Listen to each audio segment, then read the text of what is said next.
Let's do it. Let's do the reveal. Compare against personal best 21-second world record. Hey, I'm over here.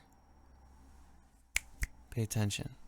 Gauntlet 7 Sorrows is the 2005 sequel to Gauntlet Dark Legacy. It's widely regarded as kind of a flop. A lot of people expected something more like the previous iterations in the Gauntlet series. They aimed for a more serious tone, went through a lot of interesting development horrors, and delivered a product that a lot of people would consider pretty subpar. Back just as far as 2025, this game was thought to not only not really have any glitches, but also no real exploitable mechanics. Fast forward just a few weeks and now only a couple of months, and so much has been found by the runners who are currently active in this game's scene. Runners such as me, Boyo, and Bluescreen have kind of aimed ourselves to push this game to its limits, and we've gotten very far with that. There's a lot of juice to squeeze out of this lemon here, and I guess some of us have just kind of acquired a taste for the sourness that a lot of people were driven away by originally. In this video, which is just a big chunk grabbed out of a stream that I did where I analyzed and explained my most recent world record for this game, I go over in detail all of the things that not only do we currently do in the runs, but that could be done in some future runs. This is sort of just a let's watch the run and explain what happens kind of thing. And of course, in classic fashion for myself, my intent of quickly watching something and explaining it turns into multiple hours of me dissecting a run that I did the day before. So sit down, get a drink, maybe put the video on 2x speed if you want, and see if you can enjoy me yapping on about a game that I think has a really cool run. It's in a very cool and interesting state right now, and I think has a bright future as a speed game. This specifically is a run of our category that we call 1PMC, which is one player multi-controller. This one in particular is the most recent world record for 1PMC. So I'm gonna pass things back to past Jennifer. She's just gonna talk about the run and talk about how it works. So let's look at it. Let's look at this run. So City Under Siege was pretty normal. Let me talk about it though. I'm gonna do this the way that I do when I record these, because usually I go way into detail. So I pick up these 2 pieces of gold. This is 50 gold by the statue. This is the gold route that I prefer. I do think it's a little faster. It performs slightly better on average for me personally, so I do like it. We run through here. I have been all over the place. Do I have a tissue up here? I don't. I'll sort that out later. I've been all over the place mentally about this. So there's 3 archers here, here, and here. And there's really 2 ways to approach this. Run or address the issue. Usually I just run. And I'd say that works a solid 50 or 60% of the time. You can just run right in between this guy. Usually I kick him as I run by, and it's fine. But when this guy hits you, because this guy is one of those archers that has a chance to do a frame 1 opener attack where he stabs you with his sword, right? And so if you try to kick an enemy that does that, you get hit out of your kick,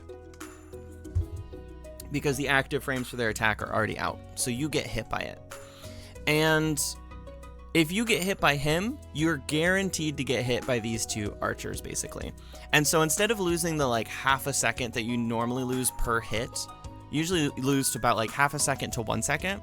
If he hits you, you lose like 3 seconds, because all of these archers are gonna hit you now.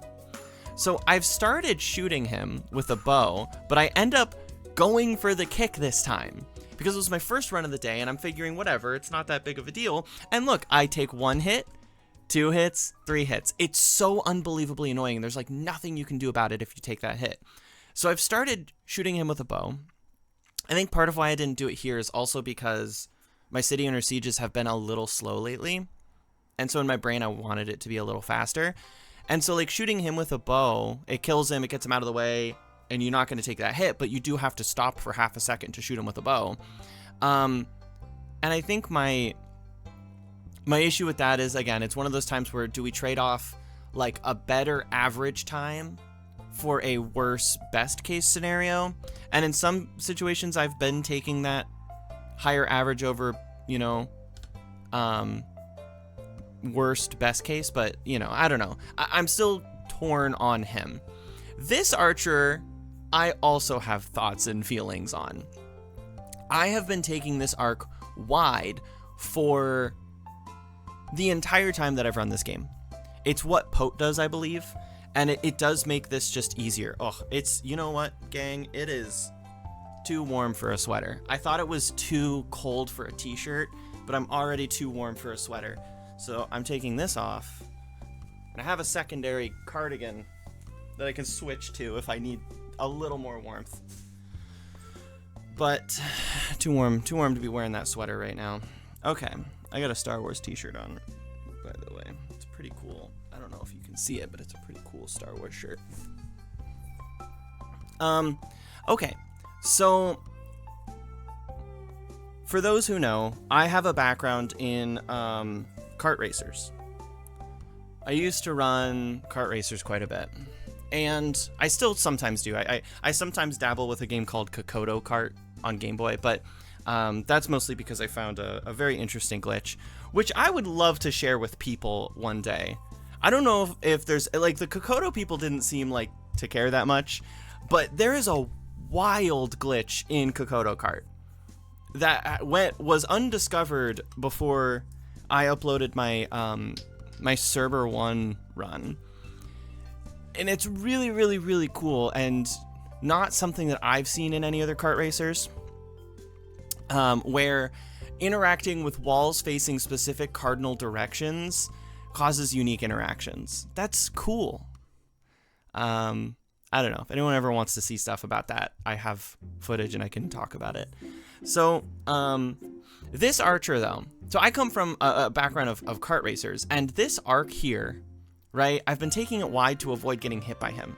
So when you go wide, you can A, run up here and avoid the arrow, and then come along this side wide and avoid his attack as well. Because if you go too close to him, he attacks you.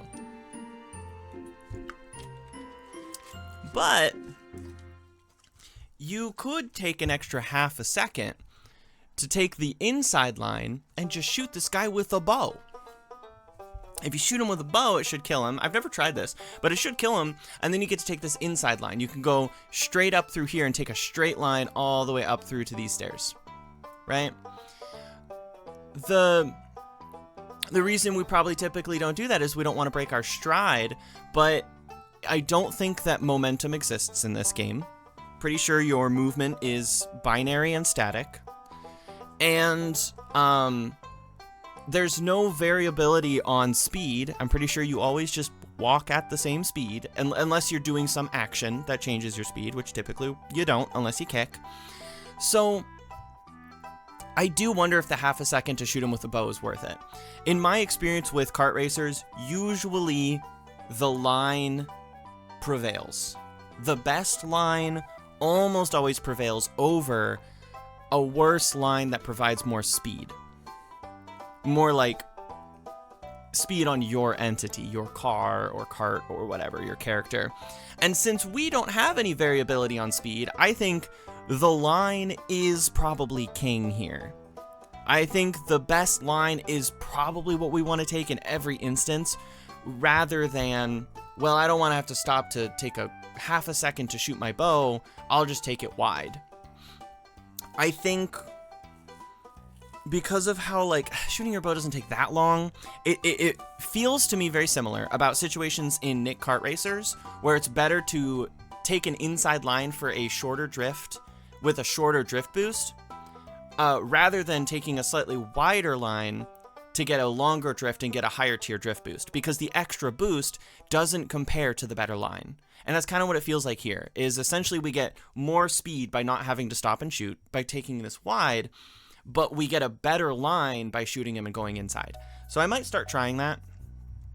Also, yeah, if you've never watched my run analysis, or like any of my run analyses, you might want to buckle up for me to get stupidly specific and pedantic about these things, because that's typically what these are for. We all know all the tricks, but how often do we sit here and talk about, do we shoot this one guy with an arrow for 20 minutes?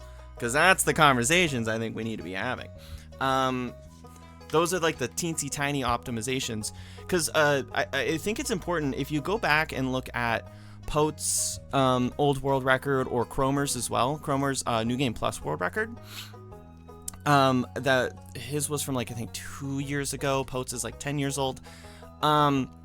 They both mention how they think the only way to save time over what they got is to get better RNG with enemies.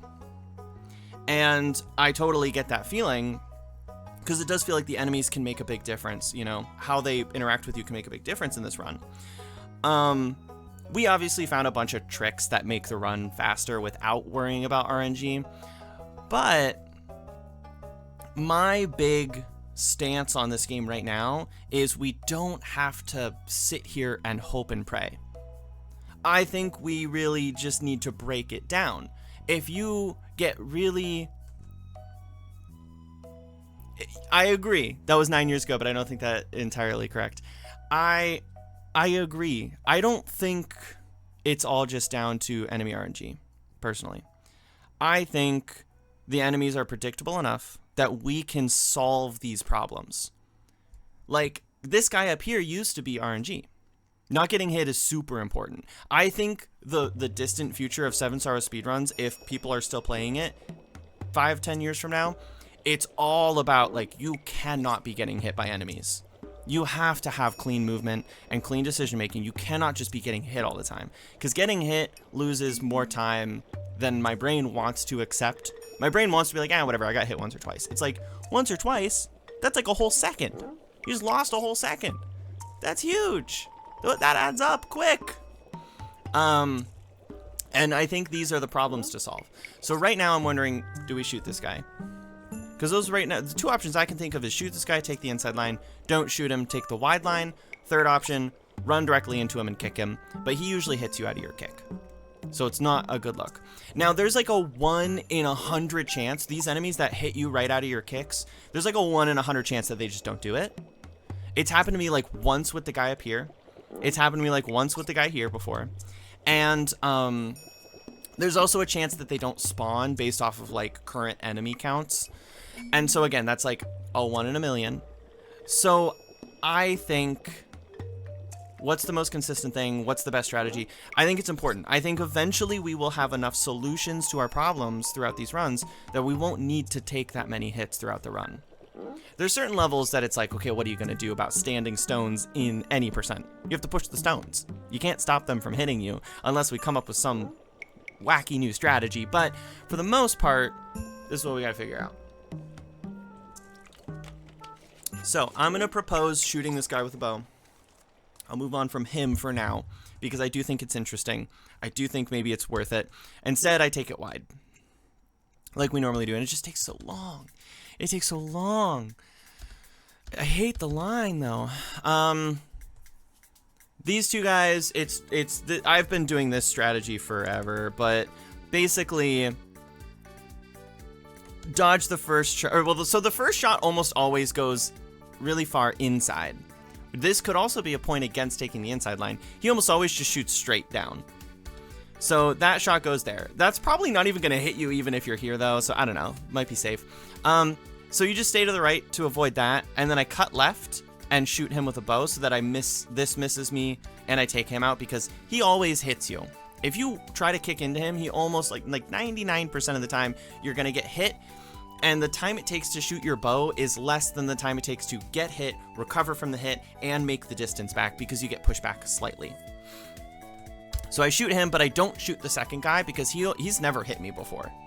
So I don't really worry about him. I try to kick in between him and the corner to make some distance during the prompt. That's pretty much it. So there's that. I pick up this gold. I take a hit or two, which is not great. I open this chest as I run past. I don't pick up the gold immediately, because if you want to pick up this gold immediately, You can do it from the inner corner of the chest. So you can walk into this like corner here, open the chest, you pick it up immediately. But then you have to, because the chest's hitbox hasn't disappeared yet, you then have to go down slightly and around the hitbox of the chest. So the line is broken. Like you have to kind of like tuck and then, you know, roll out. But you can also just not break your strat at all, open it on your way past it, hit the lever, and now once the lever's hit, you have to wait for the door anyways. So I go back, I burst just to get them out of my way because I have time to, and I don't need my mana. I grab the gold, I get stuck on a corner apparently, and then I run to the end. If you don't get stuck on that corner, you actually do get to the door before it's even active, so you don't lose any time doing that. It's probably the most efficient way to pick that gold up. But yeah, I got hit by those 3 archers, and it lost me a decent chunk of time. Something I try to avoid doing, but you know, it is what it is. I saved my character. I can fast forward a little bit. Dungeon passage is interesting. So this is multi-controller. I don't know how many other people are adopting this already, but don't use your bow on this section in multi-controller. Is my recommendation. Gauntlet 7 Sorrows. Excuse me, blue screen. Blue screen is live. Hell yeah, dude. Fine.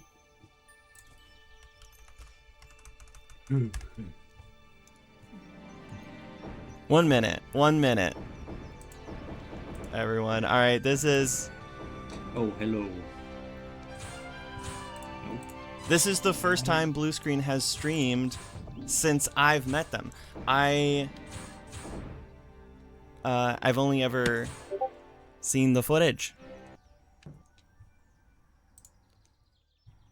I don't know what Boyo's doing tonight. I don't know how long Blue Screen typically would stream, but it would be so funny if all 3 of us. I mean, not funny, but like it'd be so cool if all 3 of us were streaming at the same time. And that means that the Gauntlet 7 Sorrows category on Twitch has 3 active streams live, because that's probably never happened in the history of this game before. So silly. Okay. Back to what I was doing. So yeah, I don't know how many people have adopted this, but in Dungeon Passage, on any percent, normally you kick the enemies out of your way, you use your bow to hit the lever, and then you move on. You don't need to do that in 1PMC, because you have all this mana that you're not using, and the magical burst does affect it does affect levers. So you can pull levers from a distance. Any lever that you can attack to pull, like with your bow or something, you can also use magical burst for. And so in this instance, you can use your burst to pull the lever, and the burst pulls the lever instantly. The bow has travel time. The burst doesn't. So if you use the burst, it pulls up the bridge faster and simultaneously pushes the enemies out of the way, so you don't have to kick them out of the way. All you have to do is walk up to this dirt patch. This patch of dirt, if you're standing on it, you're close enough. If you haven't started standing on it yet, I don't think you're close enough. So you'll see as soon as I get up to it, I'm standing on it and I just burst. The burst from its beginning takes 1, 2, 3, 4, 5, 6, 7, 8, 9, 10 frames on my footage, but it's probably a 24 FPS game, because a lot of retro games were 24 to 30 FPS, or I guess NTSC is usually 30, right? So it's probably a 30 FPS. I think PAL's 24, so NTSC is probably 30 frames per second. So it probably took like two or three frames to hit that lever. It takes way more frames for the arrow to travel all the way there, and that's not even counting the fact that normally when you push the enemies out of the way with your jump kick and try to shoot them with your bow, it doesn't even work. You end up shooting the enemy that got kicked onto the ground with like 3 arrows, and then you have to do it again. So this saves time, but you can't do it on any percent, like regular any percent, because we need the mana normally. But for 1PMC, we don't need that mana for our route. So that is just free time save. I run straight to this corner. So I usually set up in this corner. I've recently realized that's not necessary. You can do this trick. You can stand anywhere in front of these guards and do this. So I don't know. I still kind of use this corner just because it's where I normally go, but it's good to know that I don't need to be in a very specific spot, because I used to be very particular about where I'm standing. But yeah, same for this one. Just walk right over. I always highly recommend pull your elf back in on this trick so that you don't have to do any character swapping later, because you're going to need elf during Plague Town, because you have to pick up gold. I also pick up gold in Dungeon Passage, so I need elf either way. But more importantly, you need elf during Plague Town. So I run up here, hit the lever, fast forward a little bit. Oh, teleporters too. So teleporters, a trick. If you are standing slightly off center on a teleporter, this animation, so you can't see it. Okay, so funny enough, it starts the frame, the prompt goes away. So it's a little silly looking. But this frame is the first frame of these like blue orb swooshies around your character. Once you see that visually, you can pre-run in the direction you're going to have to run after you teleport, so that you're already in motion when you teleport.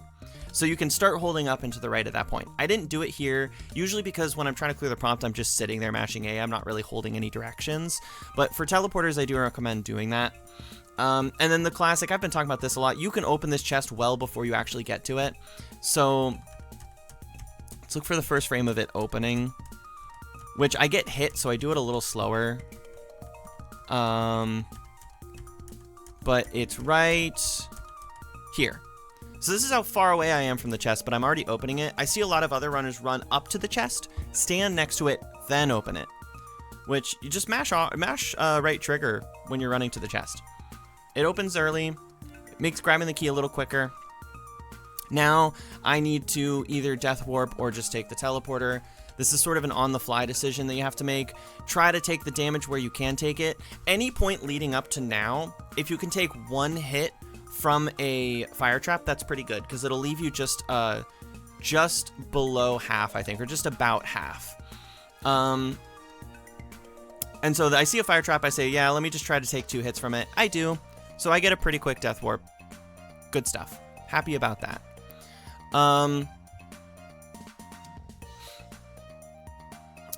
Nothing super wild here. I use burst to pull the lever again, just because it's a little faster than using your bow. And then I grab the gold and I end the level. Pretty decent dungeon passage. Nothing wild. Could have had a faster death warp, but that's mildly RNG based. Obviously, I don't do the really wacky Plague Town strat that we've been practicing because it's too hard. And so this is just a normal Plague Town, and there's not much to talk about here. I grabbed this gold because with the gold that I picked up earlier, I only need one more chest, and this is the least out of the way. And this chest, by the way, is one of the chests that you can instantly pick up the gold within. So, you'll notice typically, and I don't know how well I do it here, but there's 2 frames in this one. Usually there's 1 frame, but there's 2 frames here. I guess this is 2 frames of footage, but we don't even see live split change, so this is probably just because of DaVinci's frame rate differences. But I pick up the gold, and then basically next frame, I'm already turning around. You don't need to linger around there. You don't need to walk further into the chest. It's an instant pickup. You can just grab it instantly and then turn around and go. Just like in City Under Siege. I take some hits here. Unfortunate hits that I don't need to be taking. Like, I almost wonder at what point I don't know. There's got to be pathing. There's got to be things we can do to set ourselves up to not be taking this damage. It's got to be doable. So now I'm kind of, I guess here it doesn't matter because you're bottlenecked by waiting for your mana to get back, so you can burst anyways. You trigger the like fight stuff part. There's some text that opens up that shows up here where it says defeat the hordes to find the key. So you've triggered that section to start. I'm not sure if these kills count or not. I think they might, but I burst here. to kill off not only death but all the enemies just below the screen. And then now more enemies are going to be spawning in this area because there's a more freed up entity count, and it just allows for me to clear out the enemies that I need to meet my kill count faster. So that saves a little time. Also, I always open up this chest with chicken in it or turkey or whatever, and I usually try to shoot this barrel as well, just to make it easy for me to pick that up before entering Scarecrow in case I'm missing any health. Because if I'm missing too much health, I start to worry about like, well, I'm going to get hit by the fire when I do Scarecrow skip. And then I have to walk through a bunch of enemies, and if I die, I lose so much time. I have to reset basically. So I always pick up the health there just to make sure that I don't have to kill half my runs after Scarecrow. Classic Scarecrow skip stuff. 180 BPMs. I've personally just internalized it, so I don't use a metronome anymore. But you can use a metronome during this part. 180 BPMs between is the like rate interval rate that you want between your A press and your X press at this point. And if you do all the rest of the setup right, which I have videos about on YouTube, you get this quick kill on Scarecrow where he sinks into the floor every time. It's a very consistent trick, but it can, you know, it can be messed up. I also get the instant key pickup by running far enough and then jumping at the right time. The instant key pickup is actually a time loss, which is so silly to me. So the key spawns in between these wooden stakes here. And you'll see that I instantly pick it up, which means my elf is also standing right here in between these wooden stakes. So let's look at where elf is after the cutscene. We have to wait for this portion. So secondary cutscene plays, which is the post-key cutscene. And what do we see? Elf. Let's go to a frame where it's more visible. You saw that elf started like here. The wooden stakes are here. Elf started all the way back here. So there's a weird glitch when you pick up that key during the cutscene that teleports your character backwards. And I don't know why. But it's avoidable if you just jump to the left instead of jumping forward. And normally I do, but lately I've just been trying to pick the key up because it's kind of fun. The worst case I've gotten though is I have been teleported all the way back to the spawn point, which is really far back. So it's possible to lose a ton of time. I probably lost half a second at most to that because I could have been a lot closer to where I needed to be, but that's not a big deal. You just don't want to pick the key up during the cutscene is all. Here, I walk towards the middle of this path rather than taking a tighter line, specifically because I don't want to get hit by this guy. Getting hit by this guy is pretty rough, and so if I take a teensy bit of a wider line, I can kick him, I can kick that guy, and I can move through. Here, there's going to be 3 enemies. I unfortunately did not zoom out, but you can kind of, my camera, but you can see 1, 2, 3. These 3 enemies are always here, and they always run at you in this formation. They approach you sometimes at slightly different rates, and that probably depends on how fast you go from here to here. But this guy's going to be in your way. These 2 guys are going to be coming from here. So I recommend trying to kick into this guy and taking a really tight corner around this rock. It usually works pretty well. Just make sure you don't kick into the barrel or you'll get stuck on the inside of those rocks. So I typically try to kick on the inside of this guy to push him away from the rocks, so that I can then take the tight corner. And the other guys will just get kicked out of the way. You don't really have to worry about the ones behind you. That's how I handle that corner typically. And usually you won't get hit if you do that properly. It's a tricky corner, but and it's easy to get hit and lose time there, but it's not too bad. Coming up on here, usually an enemy will spawn from this spawner. I'd say it's like 50-60% time. So boom, maybe like 60-70. So this guy can be a regular guy or a dog, one of the dogs. Both are kind of annoying. The regular guy, I think, typically runs up at you faster like this, whereas the dog tends to stand there.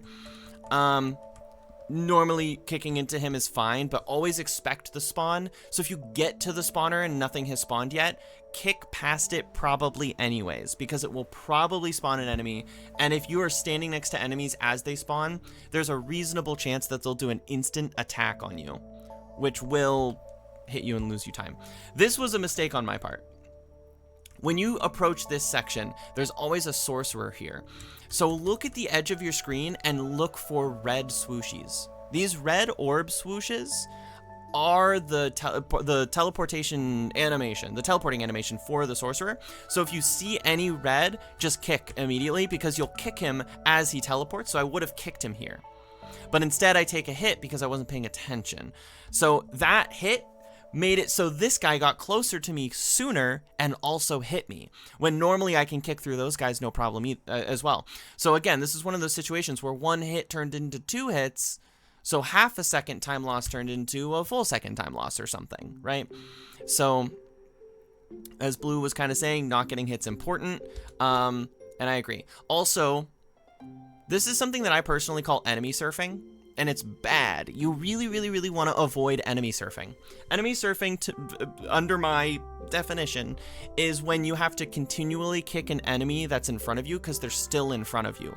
Because the body on the ground has collision still. So you can't walk through them, you need to walk around them, but if you kicked them perfectly in front of you, you have to either kick again or walk around them. So usually you end up kicking again. Enemy surfing happens, and I can just show it here. So I kick, and then I have to kick again because he's still in front of me, and then he's off to the side, and I can go around him easier. Enemy surfing happens when you hit an enemy towards the center of their collision. So if I kick directly towards this enemy, he's going to go directly away from me. It's circle math again. If you have 2 circles and they collide directly into each other, where the contact point and like the vector of motion points towards the center of the circle, the other circle will move away from that first circle in the same direction as its original vector of motion. And that's bad for you because you don't want him in front of you anymore. You don't want the enemy in front of you. So with circle math, you want to be hitting enemies as close to a tangential line as possible.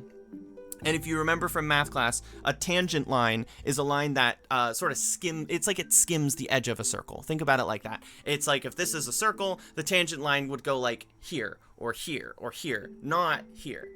So you want to be shooting for tangential lines, and if you shoot for a tangential line, it will, if you're moving in this direction, this is your vector of motion, this is the circle that represents the character. If I hit him here, tangentially, it will push him away from me. If you get a perfectly tangential line, you'll get a perpendicular rate of motion from, or like vector of motion from the other entity. If you hit something that's even like not perfectly center, you'll get at least a somewhat, perpendicular. It's not going to be perfectly perpendicular, but it'd be pretty good. And so you want to be as close to a tangential line as possible, like on the edge. I can't remember if it still if it still like intersects inside of the circle, if it's still a tangent line. I think there's a different word for that in math, and I haven't done circle math in a minute, but that's essentially how that works. And so if I do this, then I can see blue screens runs better while also seeing my own stream. Cool. So that's how that works. That's how I would recommend approaching that. Math, and I know math is maybe not something a lot of people love to talk about, but that is how I approach kicking enemies, and that's one of the most important things about kicking enemies, because enemy surfing is slow, because kicking is slower than walking.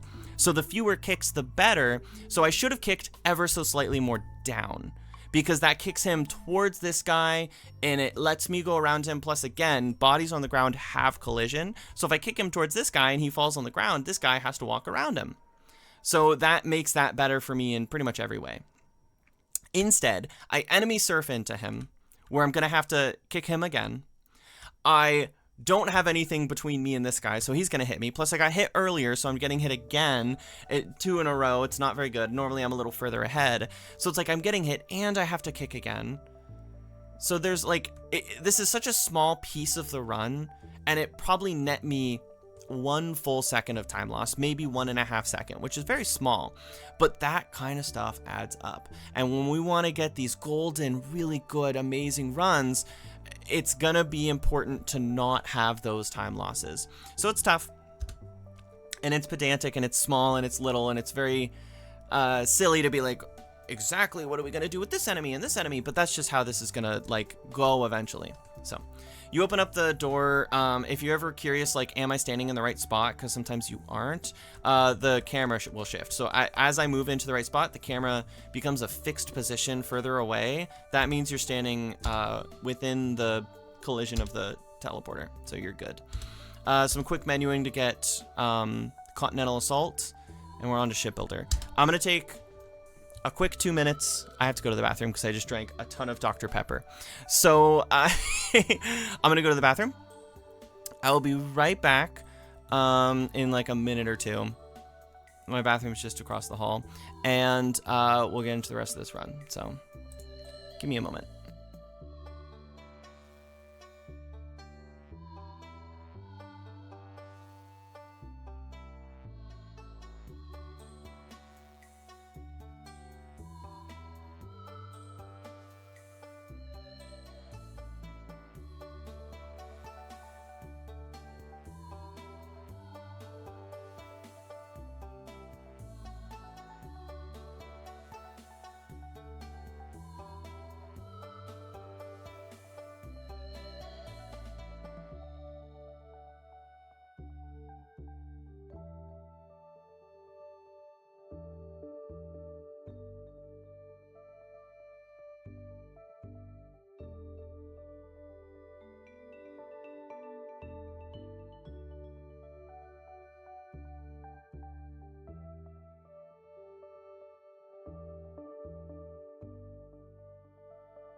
All right, party people. Who's ready to talk about more math in our favorite Gauntlet game? I don't know how much more math we need to get into until we get to Stone Golem. Stone Golem's a big old math section, but it's all circle math again, so same sort of stuff. This level's annoying. There's a couple enemy spawners, and we have to walk our way towards a building that has a set of guillotine traps and a lever behind all the traps. Those traps run on a cycle, and the earliest cycle you can get to make it the earliest cycle you could make it under the first trap, you can only get hit about one time. Taking one hit is okay. More than one hit is not okay. You will miss the cycle. I believe more than one hit is not okay, pretty much flat out. Maybe with a really good line and some good play it is, but I don't think so. So you're looking to get hit no more than once, and to make it very quickly to those traps so that you can take a quick cycle to get under them, because it saves you a couple of seconds. If you've ever heard about frame rules in speedrunning, platformer games like the original Mario game, Super Mario Bros., has something called frame rules. And frame rules are essentially every certain number of frames, the game does sort of a query on like specific things. It checks certain things. It says, is Mario standing in front of, or is Mario touching one of the flagpoles, or the flagpole to like end the level, right? That happens on a frame rule. And because of that, you can only ever save time in a game like Super Mario Bros. In chunks. Because in like chunks of frames, because if you get there one frame earlier than you did last time, the frame count when the game checks for your position on the flagpole and everything, it's going to be the same anyways. You need to get there like 5 frames earlier or something. And it's equated to something, Bismuth uses an analogy with a bus stop. It's like a bus stop. There's a bus stop, there's a bus that leaves every 4, 5, 6, 7, whatever frames, and you can only ever make an earlier bus, but if you get to a bus stop 10 minutes before the next bus comes, you don't get on a bus magically. That's how this works. This is a bus stop. We need to get there for the earliest bus on schedule. And if we don't, we have to wait for the next bus. So taking a hit or two, normally you would say, oh, I lost like half a second, maybe 1 second. But in reality, taking 2 hits, which normally loses like 1 second, actually loses you like 4 or 5. because you don't get to go through the traps as quickly. You also need to kill this generator pretty quickly. So I've taken 1 hit, and I remember this run. I remember what happened. It was yesterday, so hopefully I remember it pretty well. I end up missing. I take 1 hit, and then I end up still missing the earliest trap cycle. Or maybe I take 2 hits. Is 2 okay? I can't remember. But I take 1 hit, I believe, and I end up missing the earliest trap cycle. So you can see right here, the trap is down. It's about to go up. That's that early cycle that I need to get. Getting there before this cycle is like, it's gotta be impossible. We would need to find a way to get around that first generator like instantly without having to sit there and continental assaulting it. I need to get there now. So like you can see, I don't have very much distance left to cover. I just need to get under the trap, and lo and behold, I need to kick through this enemy, and I mess up my kick direction and I kick really far to the right. And because of that, my line is bad enough that I just barely don't get to make it, and I take the hit from the trap right there. And so now I have to wait for the trap to go all the way back up. So even though I only got hit once, because my line was poor and I had a bad kick right before the trap, I end up losing a lot more time. So in theory, I would have been able to walk under right here. Let's look at the first frame where I take the damage. Right here. So at 734, let me open a notepad. I would have made it through. 734. At 734, I would have made it through. Instead, I end up taking a hit, which I should have like burst or something, but I didn't. I am taking a hit. Let's say that I could have made it through here. That's 735, but I don't make it through until just before 736. So at most, I probably lost 1 to 2 extra seconds. Right? I lost 1 to 2 extra seconds, which sounds like, oh, you only lost 1 to 2 extra seconds. It's like, yeah, but then I also got hit, and the enemies are now in a different like cycle that they were in. So, I guess 4 or 5 is maybe drastic because these traps are a lot faster than I thought they were. But you lose an extra 1 to 2 seconds. Probably about 2 seconds. So instead of like taking a hit and losing half a second here, I ended up taking a hit and losing about 2.5 seconds because slowed down from the hit, plus missing the trap cycle, plus getting a hit while I'm waiting for the traps to go back up, which maybe go under it slower. So that's one of those things that you just have to look out for. Very, very, very small time save and optimization, but it's just, this is a level where getting hit means more than it does on other levels early on just because of that. Cause you to miss that cycle. Rest of this level is pretty straightforward though. We walk through, trying to keep as good of a line as possible. You can go on it's one of the few generators where like, even though it's pretty close to another object, you can fit in between it. Usually these things have such a beefy collision box that like you can't fit in between stuff, but you can go take the inside line here, which is pretty good. And then once again, inside this one as well. Now I'm gonna run up and do these generators. Nothing super special here. Basically what you want to do for these generators, destroy the first one whilst still facing towards the third one. The first one is in a prime position for you to face this third one, and if you face the third one while you destroy the first one, I'm getting my words mixed up potentially, but if you go up to this one and shoot Continental Assault and face this direction, once this one's destroyed, all your extra arrows are going to fly toward this one, and it might hit it. And if you hit it, you do extra damage. So I got like 2 arrows, 1 or 2 arrows to hit that second one, or that third one. Why does it matter? It mostly matters because like if you hit this with enough arrows, you'll get this in 1 use of Continental Assault, so that saves time. But even if you don't get it so that you get to use Continental Assault 1 less time, if you even just hit it with 1 or 2 arrows, the frame that this generator destroys is the same frame that they're going to start the next cutscene. So your Continental Assault that you use to destroy this will finish during the cutscene anyways. It doesn't matter how long it is, which means the earlier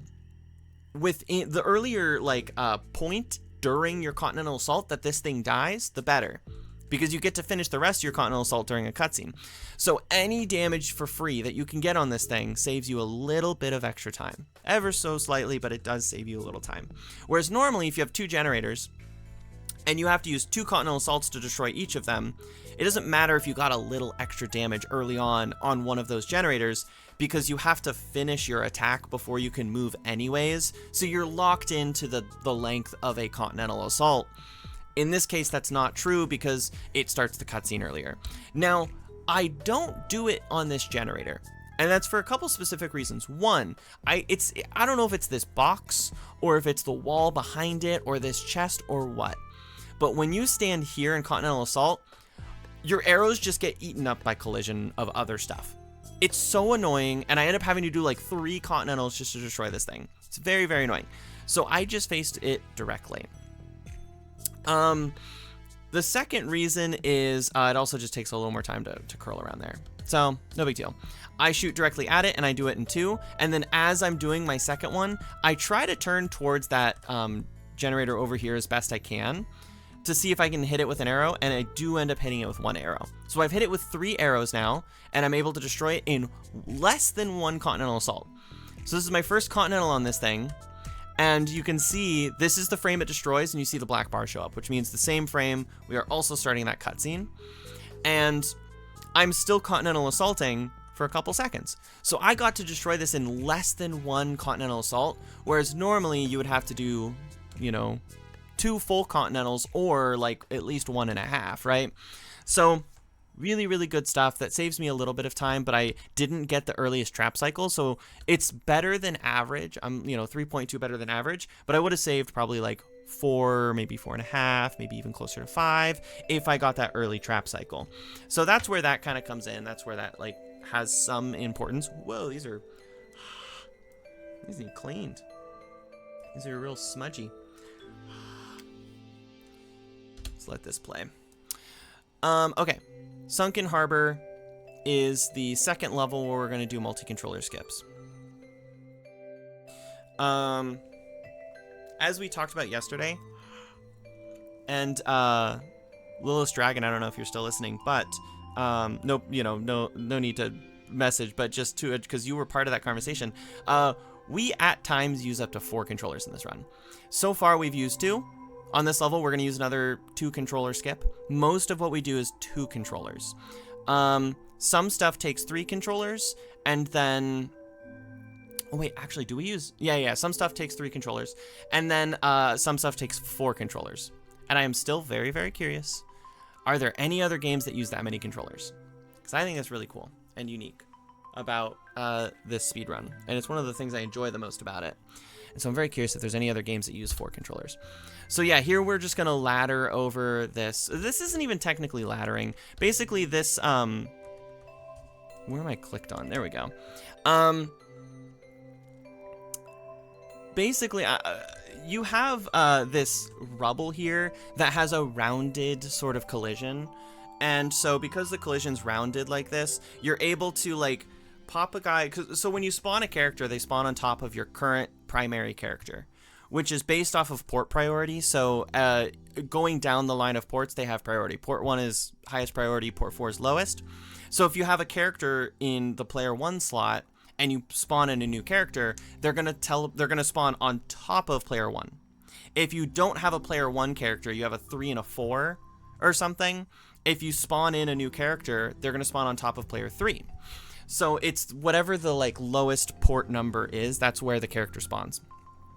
That matters because with him spawning on top, with the warrior that we spawning on top, they get a little bit of free height because your characters do interact with each other's collision. You can stand on top of each other. Normally it's hard to stay on top of each other and you slide off. But if you jam yourself into a wall or a corner or something, you can keep that from happening. So as I spawn this warrior, he's going to walk forward and he's going to get kind of stuck. The first piece I think is genuine laddering, which we'll talk more about later. But this guy gets stuck. Now when I get the next guy in, you can see he walked forward a little bit and is standing on something. So now I can drop the other guy out and I just repeat this process until I get over this rubble, which skips almost the entire level. what I also recommend doing in this portion, so you have to take this one a little slower because you need to walk onto the collision, whereas normally with laddering, since you aren't standing on anything real, you're just getting stuck against a wall. With normal laddering, you can go as fast as you want. In this one, you have to slow down a little bit because if you go too fast, you will you'll fall down. So once you get to this point, the next player, which is going to be a player 2, spawn in, that character is going to be able to get over the rubble. So spawn in as Elf so that you don't have to swap your characters after spawning in, and you can immediately just run over and destroy this generator with Continental Assault. It's the whole reason we got the ability. I tend to open the middle chest just because the closest has death in it. I don't want him to fight me. And then we get to this catapult. We have to pull this catapult. We interact with the catapult, and it like shoots a fireball to open the end of the level. This portion is kind of interesting. I used to go around the catapult to avoid enemies, but nowadays I take it sort of inside, but these barrels are in the way. So you can interact with the catapult from the side that's closest to you, but the barrels are in your way of getting to the end of the level, so you have to either go around them or go through them. And ideally what we'd like to do, since the catapult starts a cutscene, is we would like to be moving during that cutscene, which is something that typically we try to do any chance we get. And the best way to move during a cutscene is to kick right before it starts so that your character covers just a little distance during that time period where you don't normally have control over them. In order to do that here, you have to kick through the barrels. Barrels and other destructibles in this game cannot be destroyed during a cutscene, which is really annoying. And the interaction point for this catapult, and I'll move forward a couple frames, is this like fireball area that's at the edge of the catapult. So you need to kick through the barrels and interact with the catapult at just the right time so that you're still close enough to the end of the catapult to interact with it, but your kick has made it far enough through the barrels to destroy the barrels so that you can land near the bottom of the catapult at the end of the cutscene.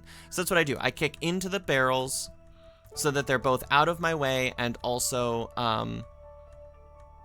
I'm making distance. And then as soon as the barrels start to destroy, they're already dead. I start the interaction. And then during this cutscene, you can see I make a little distance. And now I'm standing at the bottom of it, the bottom of the catapult, where you normally wouldn't be able to reach the interaction point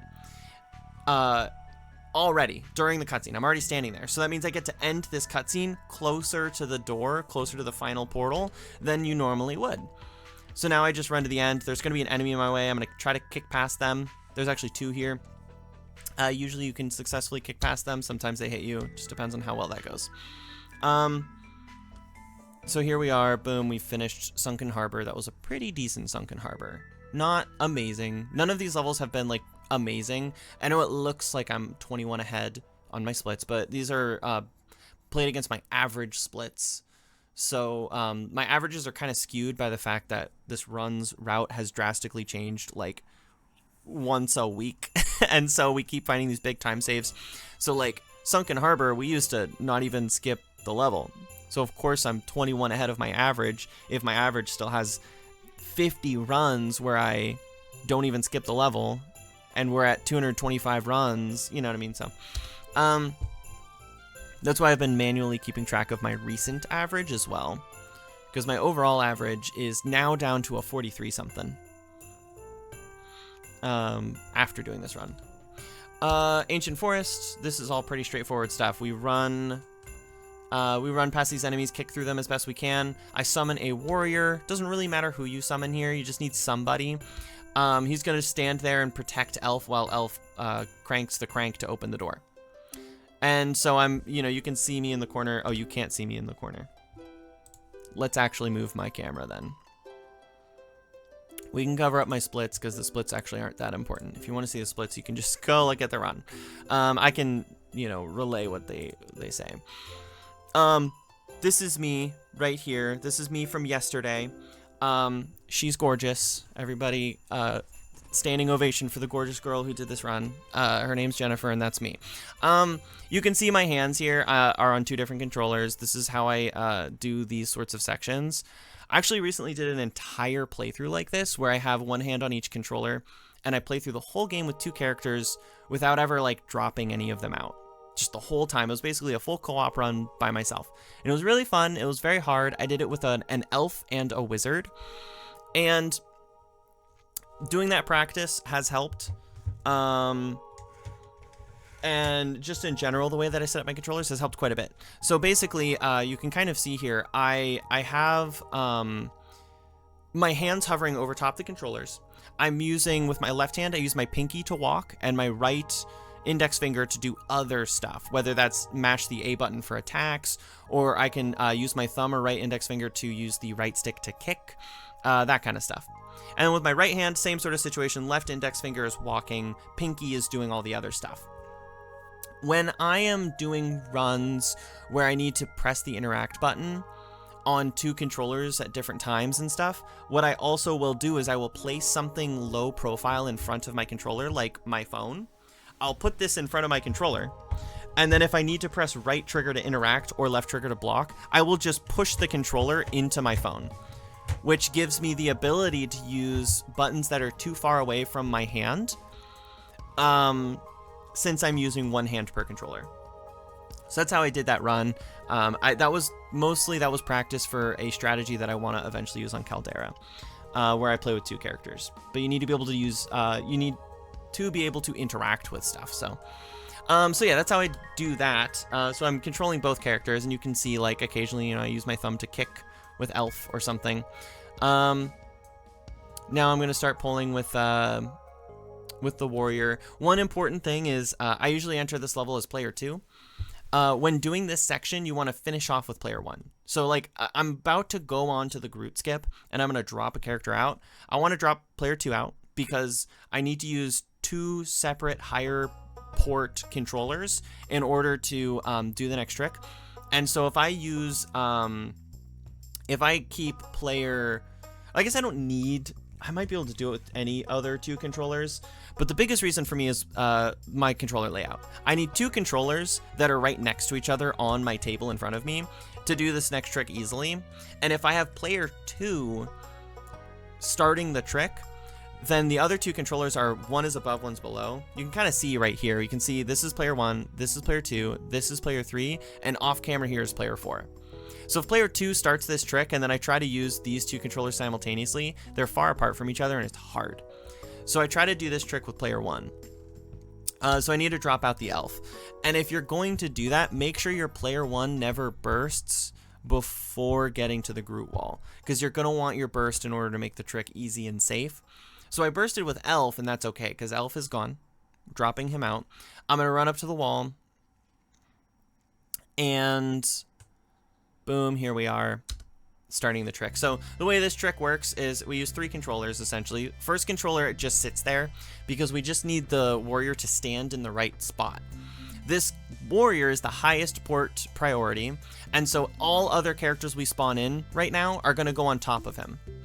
We're going to spawn 2 characters in essentially simultaneously, right? You can see same frame, they start loading in. The way this works is, for some reason, lower port characters seem to spawn on top of higher port characters. So warrior on controller 2 is going to spawn on top of the warrior for controller 3. I don't know if that's 100% the case, but it seems to be to me. So player 2 almost always ends up on the top. This becomes very important for how Imperial City works.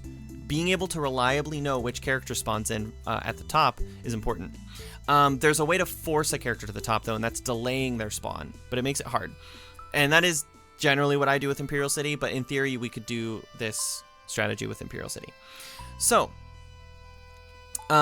player 2 is going to be on the top, and as you see, all of the characters try to spawn directly on top of player 1. Characters can stand on top of each other at half a character height. At half a character height. And so player 2 is halfway in, or player 3 is halfway inside player 1, and player 2 is halfway inside player 3. And this wall is 1 character height tall about. So we just need 1 extra character height up in order to get over the wall. So the first half of that character height comes from player 1, the second half comes from player 3, and so player 2 is now just tall enough to walk over this barrier. And as soon as player 2 is over that barrier, we can drop out player 1 and 3, And now we are in the group fight or like many minutes earlier, like 4 or 5 minutes earlier than you're intended to. This is very cool, but it has its issues. So this wall is only as tall as it looks, but as soon as this fight starts, this wall gets extended super high, and we're no longer able to get in here. So we need the spawn point, but the spawn point usually triggers by starting the cutscene that starts the fight, which we have just skipped. So you need to walk directly over that spawn point, which you see me do here. That's what I'm looking for, is like finding that spawn point. Otherwise, if we die, we get kind of soft locked. Now, the way you can do this is it's right here, right? You can try to just remember that it's right here, but you'll see there's sort of these paths, these rings around here in the grass that are lighter colored. So it's like light colored, dark colored, light colored, kind of like when people mow their grass in different directions to get like a pattern. This light colored strip, the spawn point is along that strip. So I'm just kind of like going to walk along that really quickly, right around the spot where I think it is. And as soon as I see the spawn point, I'm good to go fight Groot and not have to worry. Alternatively, you can have a second character dropped in, so that you can try to spawn new characters in after they die and stuff, but this is my preferred method. Now, once you do this, if you saw my stream late at night last night, which nobody probably did because even I was mentally checked out by that point, I have come up with a new strategy for Groot. I posted this in the Gauntlet Discord, but nowadays, I think the best thing to do is to spawn an extra Valkyrie, which this excites me because this is the first time I've found a genuine use for Valkyrie. It's the one advantage that she has over other characters that we get to abuse here, and it's almost never useful. But now it is. I would normally what I would do is I would spawn a Valkyrie. I'm going to go over the normal strat, and then I'll pull up the new strat and show what that looks like. So here's the normal strat. I stand here and shoot arrows. Instead of running up to him and continentaling, I do this specifically because I'm essentially gambling. I'm rolling dice and saying, I hope I'm in the right spot. I hope I get the right cycle of attacks, and I hope Groot stands in the right spot so that I can dodge attacks. If he is too far above you, he has a backhanded swipe that will miss over top of your head. And if he does that, you just get to keep attacking him for free. If he is not far enough above you, that'll hit you. And if he's far enough above you but does any other attack, those attacks will still hit you. Except for sometimes the slam. That's a unique attack that's kind of long distance. And so like if he slams past you, it doesn't hit you anyways, but that doesn't matter much. So what I'm trying to do is give myself my best chance of dodging his first attack. In order to get the fastest Groot fight, what you want to happen is Elf runs up. Groot runs up and either does a backhanded swipe that goes above your head, a slam that goes past you, which is iffy when that doesn't always work out, but a slam that goes past you, or what I call the existential crisis. Actually, Blue Screen started calling it that, and I think let's coin that as an official term. So Blue Screen, existential crisis, that's a real term, I think. Groot will sometimes just do nothing. He'll just stand there. Not for the whole fight, but just for like a long time. And I think it's like a genuine, I think at a certain slightly varied interval, he chooses an attack. And I think one of the options is that sometimes he just doesn't do one. And it's probably because for this boss fight, there's a ton of other enemies usually fighting you at the same time. So they wanted to give him probably a chance to just stand there for a while sometimes to give you a break. So what you want is first attack to either be existential crisis or something that misses you. And then the second attack to either also miss you or be an existential crisis. And at that point, you've been given enough time for Continental Assault to mostly kill him. You do like 1 or 2 regular attacks and you're done. It takes about 20 seconds to kill him that way. I don't think I have ever had that fully happen to me. Maybe once, maybe in one run. All of my other runs, passed or failed, whatever, right? Like successful or non-successful, he hits me with something. And you're gonna lose time if you get hit with something. So that's why I stand here though. I'm trying to stand at the bottom of this first flight of stairs so that he maybe misses an attack. I actually end up running backwards to dodge the first attack since I'm not confident with the positioning. I run really close. So it's like you could think, well, why not just stay at the bottom of the stairs? I could. But if I stay at the bottom of the stairs, I'm close enough for him to still attack me. So he's not going to come closer at this point, right? I can't manipulate his movement super easily at this point. So he's not going to come any closer unless I walk really far away. And if I do that, he might come too close. I need him to take like one more step forward, and I don't have control over that. So by getting close enough here, there's a chance he still misses me with his swipe. There's also, I'm really close, so there's now a slightly better chance that he misses me with his slam, since you want to be, you want that to go behind you. But then there's also a chance he just does a different attack that hurts me. So I say, I've rolled my dice, let's see what I got.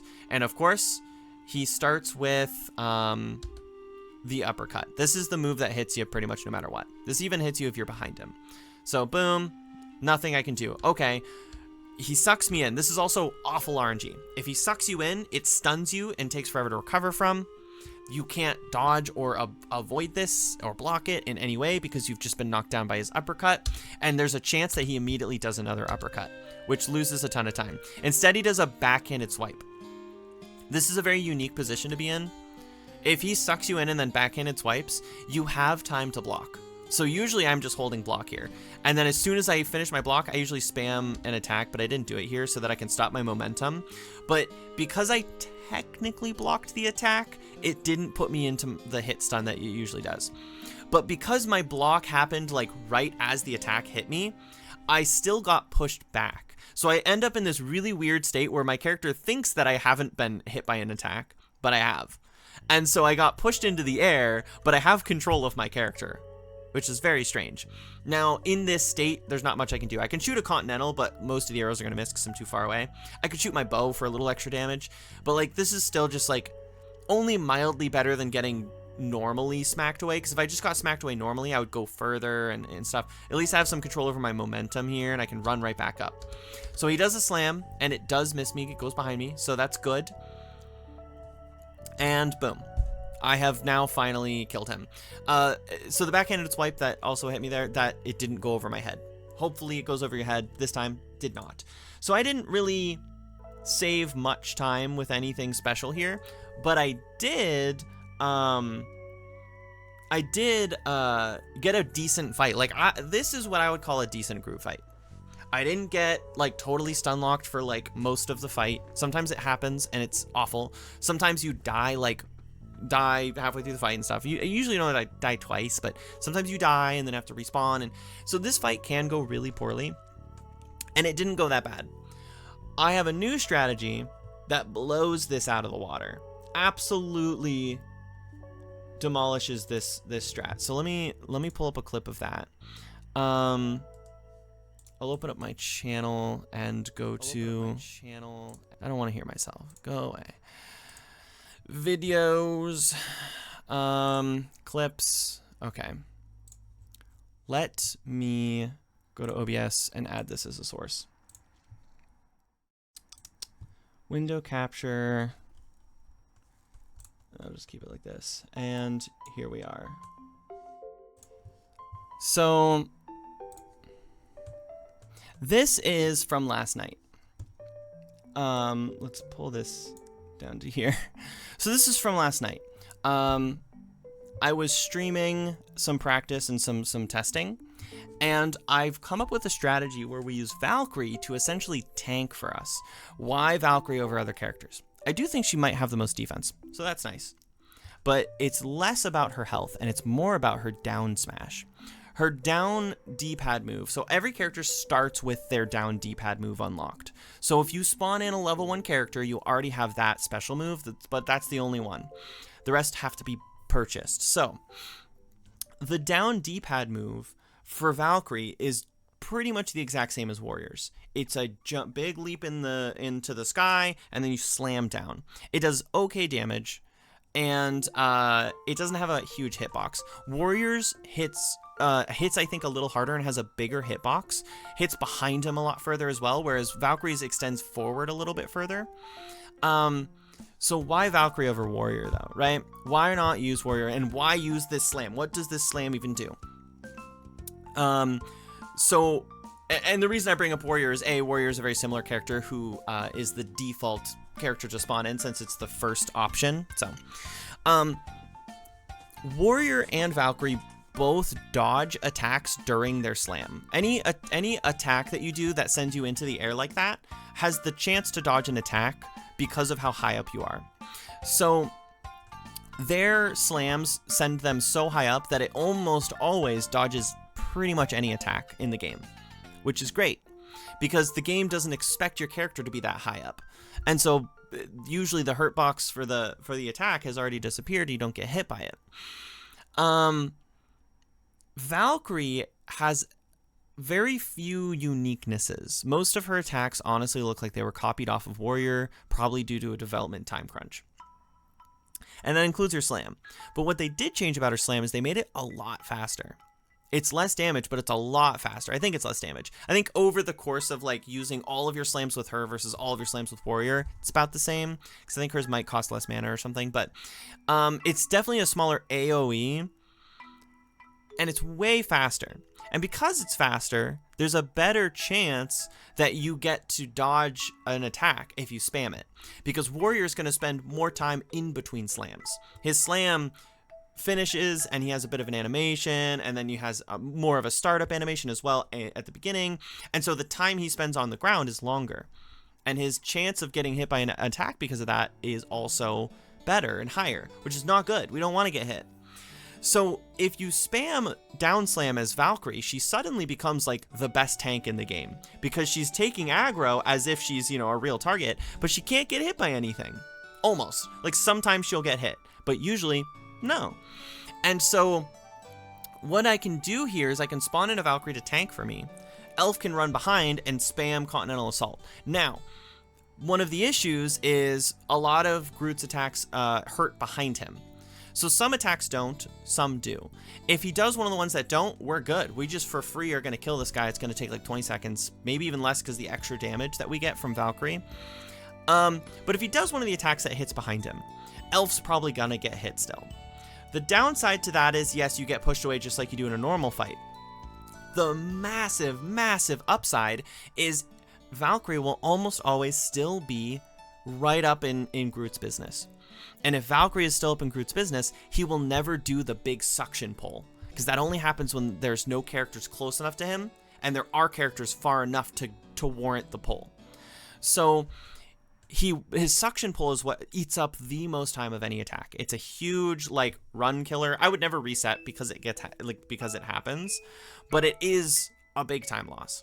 It's like a good few seconds that you have to spend getting sucked in, being stunned, usually getting smacked away again. And then once you get smacked away again, it's another opportunity for him to decide to do it again. And so sometimes it can loop like 2 or 3 times, and it's awful because you can't get out of it. This prevents that entirely. It also provides bonus damage from Valkyrie because she's hitting him. She's tanking for free, and it lets you control the fight so much better because now I can choose as Elf when to go in.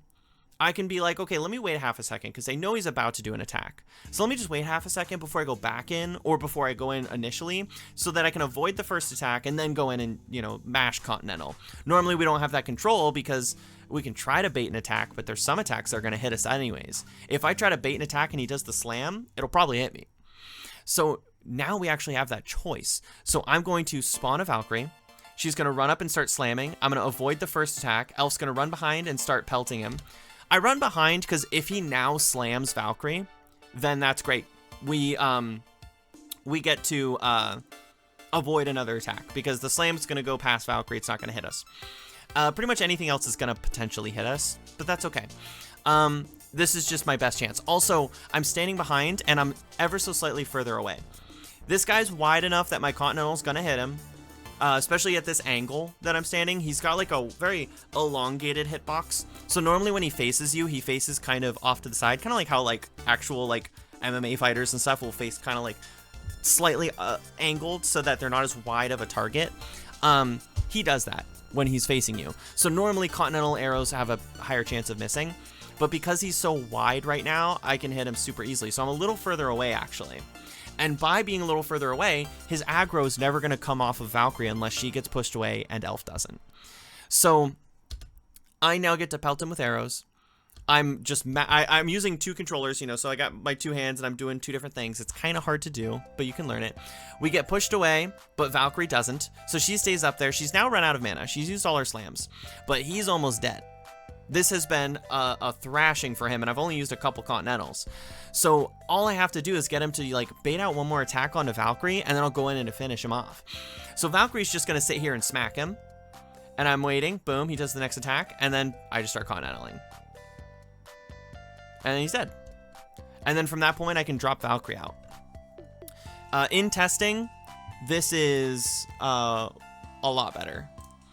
It probably saves a few seconds on average. It's slower than the absolute best case scenario, right? Of this fight, because Blue Screen's run finished and I did not see what he got. Let me run into his VOD. So it's the absolute best case scenario doing solo elf is like a little better than, oh, it looks like he didn't finish the run. Oh, he was behind by quite a bit. Maybe just didn't want to continue it. Okay, that's fair. Because he's doing any percent. Any percent is just a nightmare. So, what was I talking about? Oh yeah, the absolute best case scenario as solo elf is like pretty quick, right? Because in that case you get hit by nothing and you just get to continental him for free. But the average scenario with using Valkyrie is so much better. And like, we're even talking group fights that I would normally walk out of and go, oh, that was a great group fight, that went so well, are still slower than the Valkyrie strat, typically. So I love this strat. We get some utilization out of having skill with using multiple characters in different ways at the same time, which is cool. Normally when we use multiple characters, we're just doing it to like get over a barrier or something. But this is an instance where we get to, okay, Stardew Valley OST is starting to get into the silly song, so I'm going to go to like Wii Sports or something.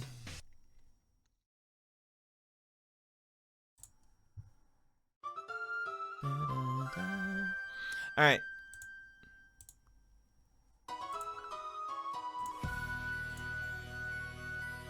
So, normally when we do multi-controller stuff, it's just to like get over a barrier. And so it's just getting bodies on the screen so that we can do stuff. I think there's incredible value in doing stuff like this, where we fight a boss with two characters or something of the like. And it's mostly because A, it's just like free extra damage, and B, we get to use some strategy that we don't normally get to use. We are getting the advantages of a co-op run without having to do an actual co-op run. So I think there's a couple of areas where this could be really helpful, but we have to do a lot of practice in order to get to a point where we get to take advantage of this. And I've been doing a lot of practice. Like I've been working hard on trying to get like myself capable with two separate characters fully, which is not easy to do. And in doing that, I'm now able to use this strat, and that's great. So I think there are like a couple things. I have a similar thing that I'm trying to do with Caldera, which is way harder to do, and hopefully one day we'll get there. But that was a little thing that I definitely wanted to share as a comparison to these, the old strat. So that's what I would say we need to do to solve the Groot problem, because me and Blue Screen were talking yesterday about how like it just feels like you have to get a good Groot. Like you can't afford a bad Groot fight, because if you get a bad Groot fight, you know you're just you're setting yourself behind early, and it like, while he's normally okay-ish, it can be catastrophic. He can make you lose like half a minute. So, all right. How long have we been live, by the way? An hour and a half, and we're like, what, 5 levels in? Yeah, this is gonna take a minute. Standing stones, nothing wild. First trick, there's sort of an easy way to do it. I've noticed some other runners like to try and kick. maybe the kick's a good idea. I haven't messed around with the kick too much. What I like to do... Whoa, blue screen took a death warp in any percent for standing stones, and that is genius. Why have we not been doing that? Oh, we need to start doing that. Death warp and standing stones. Okay. Mental note. Okay. So, the kick might be a good idea, but what I like to do is, I spawn in the next, my second character, and I wait for them to kind of bump to the side. Once he's bumped to the side, he's in a really good spot to just hold up and to the right, and he's over. It's very consistent and easy, and that way you don't have to worry about anything going wrong. We run along here. I run down really far because if you're far enough away from this generator, it won't activate. Boyo actually found that one. So Boyo realized that running far enough down, at least he's the one who told me about it. If you run far enough down, none of these enemies spawn. The generator doesn't activate, and there's like a couple enemies right here that usually spawn, and then a sorcerer off to the right. None of them spawn, which is great. This generator still has some guys, but that's not a big deal. And same with this one. But like these are all just like normal little guys, and it's pretty easy to run past them. I do get hit by some of them, which is just unfortunate, but we get into position for the standing stones trick, and I will say there's some specifics with this that are kind of helpful. So the beginning trick in standing stones, we need to get over this barrier, and it's really tall, so we have to go quite high. And I'm putting a little lip balm on. 1 second. Okay, the barrier is kind of high, so there's some ways we can get up here a little faster, and also we don't start like sticking until we get higher up. So sticking higher up, etc. What does that mean? I'm going to start talking about co-op laddering, genuine co-op laddering, which we haven't had happen yet. This is the first instance of it in the run, so let's talk about it. Co-op laddering is a weird little like technique that we can utilize to climb over top of things that we're not supposed to be able to get over top of. This works because certain walls have what we tend to refer to as like sticky collision. It's a sticky wall. There's sticky and there's slippery. Slippery stuff, that's most of the walls in the game. They're slippery. Some of them are sticky. Sticky means my character can just kind of magically stand on it. There's nothing under my character, but he's not falling. He's almost like he's stuck to the wall. I think what is technically happening is for some reason there's some delineation made between the collision of a floor and the collision of a non-floor. Non-floor objects do not let you like walk on them, but floored objects do. And I think possibly from just copy and pasting some code or something, which is very common in software development endeavors, the collision for certain objects like these blue walls was borrowed. Some of that code was probably borrowed from the floor code.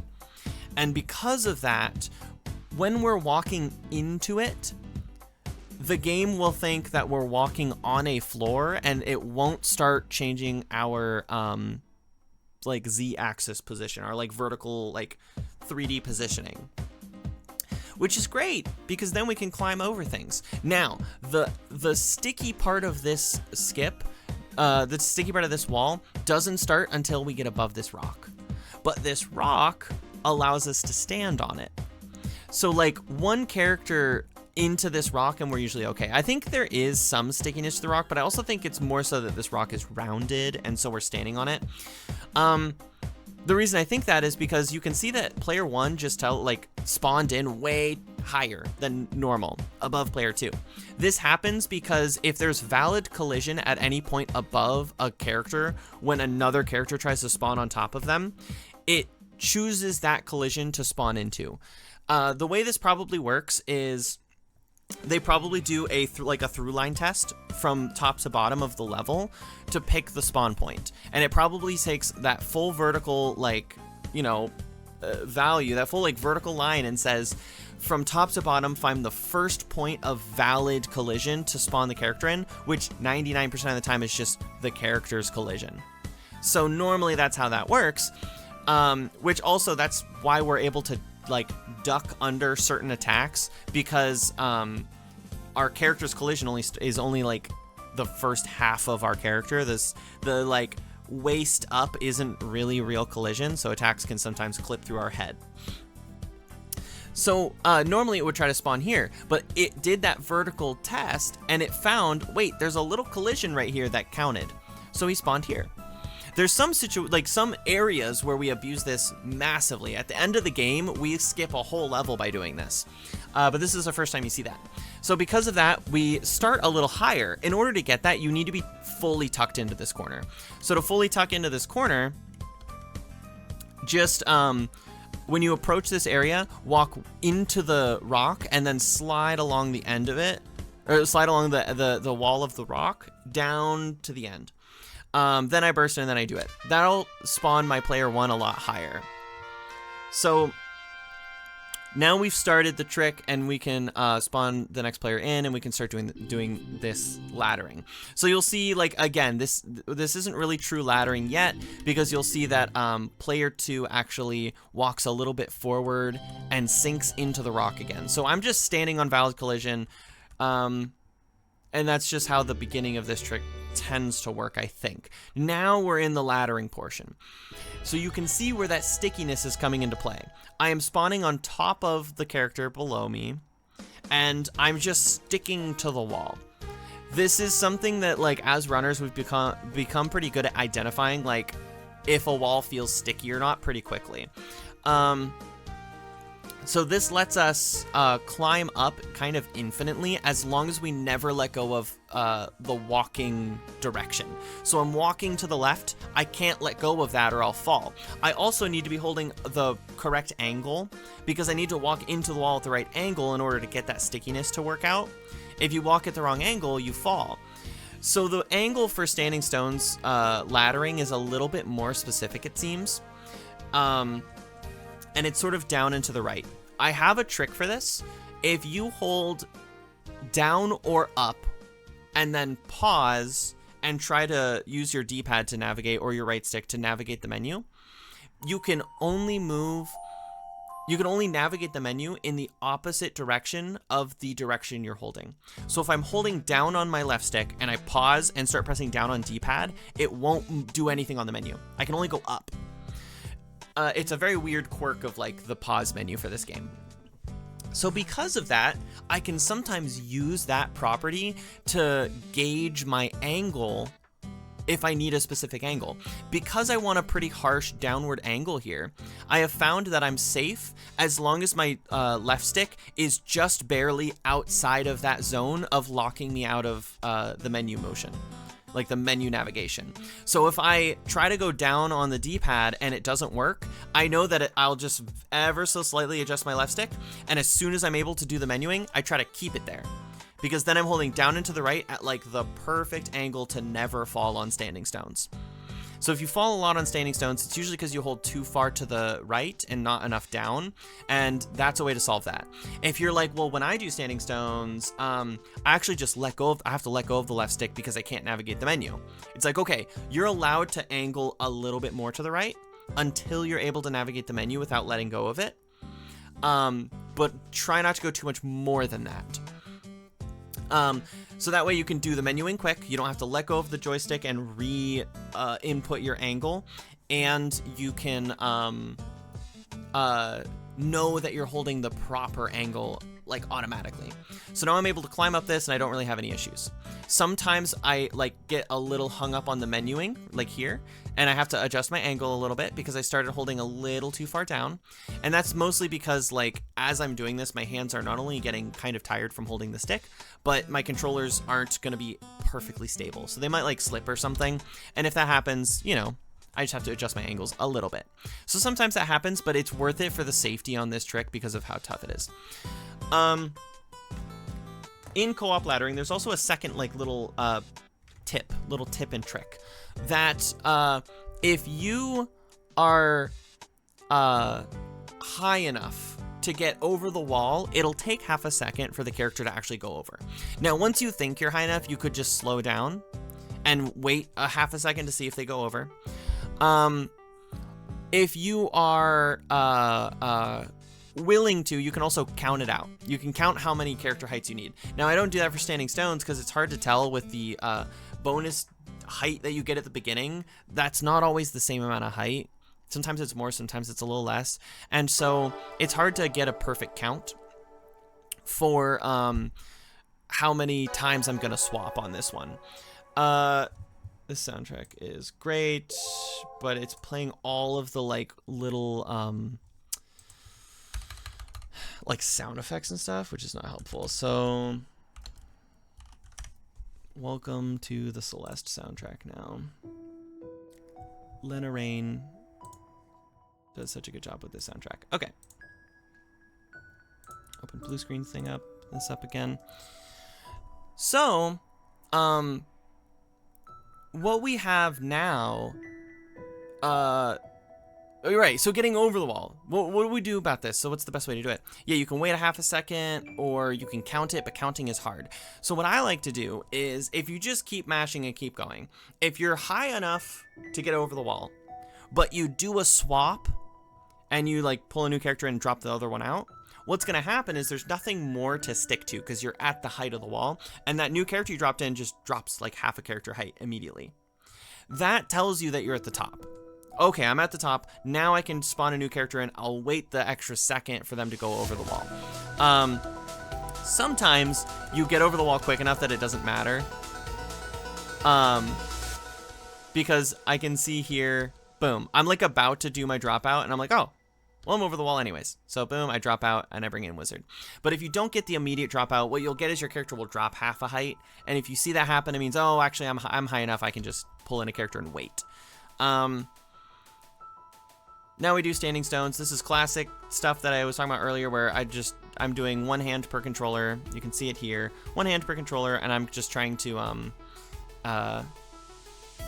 keep my warrior safe with my wizard while I push the stones. I use wizard because when you mash A on wizard, it does this big AoE attack all around him. So it's the easiest way to like defend a character. You just have to be standing in a good spot and mashing A. That's all you need to do for wizard. Other characters need a lot more finesse to defend defend each other. So it's just the easiest way to do it. It's also mana free, so that's great. You don't have to use any mana. You can keep a character safe while they push stuff, and you're good to go. Let me check my OBS and make sure music might be a little loud. Well, it's probably fine. If it's loud and anyone is bothered by it, just let me know, but I'm imagining it doesn't really matter. So yeah, then we finish that section off and we start running up here. I like to burst here to get rid of some of the enemies. It means you won't have a burst for the next section, but it's okay because there's a contingency for that. So when to burst is kind of a question because a lot of these enemies are spawning in the grass and it's hard to see them. And they spawn as you get closer. If you burst too late, you'll just get hit by stuff before you burst, and then it's a waste of time. If you burst too early, you're bursting before enemies spawn in, and you might still get hit. My personal favorite, marker for when to burst is this right here. This blue, indicator. I think something is, spawning in, and I don't know exactly what it is. But something is happening there, and I always just use that as my, measure for when to burst. I burst there. I think one or two more things might spawn as I come through, but not much. So I can just kick through and I'm totally free to walk through here.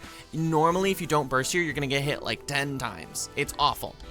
Now, the next thing I'm looking for is I'm looking to the right to see when this sorcerer potentially teleports to me. So there's a sorcerer off to the right that can teleport here and hit you. But I get lucky. I don't even think we see him. He may not have spawned. But he can spawn in, he can teleport to you, and he'll hit you. I usually keep an eye out for that so I can kick him if I need to, but didn't need to. Rest of this is just running through and getting to the next section. So trying not to get hit. Sometimes I take a couple. And then we get up to the big trick on standing stone. So this rock is very similar to the rock from before, except the one from before has an invisible wall in front of it, and this one doesn't. So we're able to touch this rock, and this rock later will fall and become a floor. And I think anytime this happens, there's a chance that it's sticky, because we like sticky stuff. And so, here we go. I'm going to climb this rock. Now, I slam. Warrior's Slam is actually pretty good at knocking enemies back that are behind him, because of the way the hitbox works. So, I use the slam here in order to clear off some enemies and let me co-op ladder over this rock. which is nice and convenient. That way I don't need to save the mana for the burst. Now I'm gonna leave. I'm gonna pull in a new character, and I don't know if I do it immediately or at all. I don't end up doing it. Sometimes what I'll do is on your bottom character, the character that you're about to drop out, before you pause, you can just hit right bumper and do a magical burst. The magical burst is going to push a bunch of enemies away and kill them. And the bottom character isn't necessary during this portion.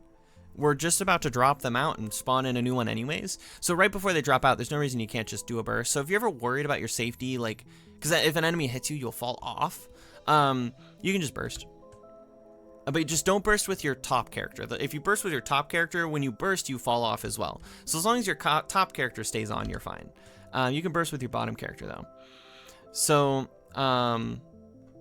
we ladder up here, and as Boyo has kind of realized, laddering, when it's just straight laddering like this with no variance, it happens in odd numbers because we're going half a height unit at a time, essentially. So, at least that's the theory, right? And I think it's probably right. So, whatever character I started with, I think I started with player 1, I'm going to end with player 2. So, when I know that I'm about to finish, which when you're about this high, like your character has gotten over this sort of first portion of rock, your next character is going to walk on top. Your next player 2 is going to walk on top. So, I'm going to pull in a Valkyrie instead of a warrior. It takes just an extra half a second, but it lets me pull in this Valkyrie, right? Valkyrie has this dash attack that is way good for this next trick that we're about to do called swap floating. And it adds a little consistency to this. Now, I still do my safety strats because this was my first run of the day, and I've been trying to be better about consistency over pushing for like a really good PB right now, because we're hoping for a GDQ submission to go through. And if we're going to do this at GDQ, we want to just do everything as safe as possible. So I'm trying to integrate those safety strats more often. But you don't need to do it if you use Valkyrie, but I still do it anyways. Valkyrie's dash sends her very far. It's one of 2 attacks that have this sort of property where you get sent really far, like really quick. The other one is Warrior's backwards kick. So Valkyrie's dash and Warrior's backwards kick will send them really far, like forward. So you're able to kind of cover like an okay amount of distance before you start getting affected by gravity. So what I'm going to do here, and this is what we've dubbed swap floating, is I'm going to dash with my currently dropped in character, and then I'm going to pull in a new character and pause with my old character. So we can look at this pretty slowly here. I accidentally switched to a wizard, which I did not mean to do. And I switch it back.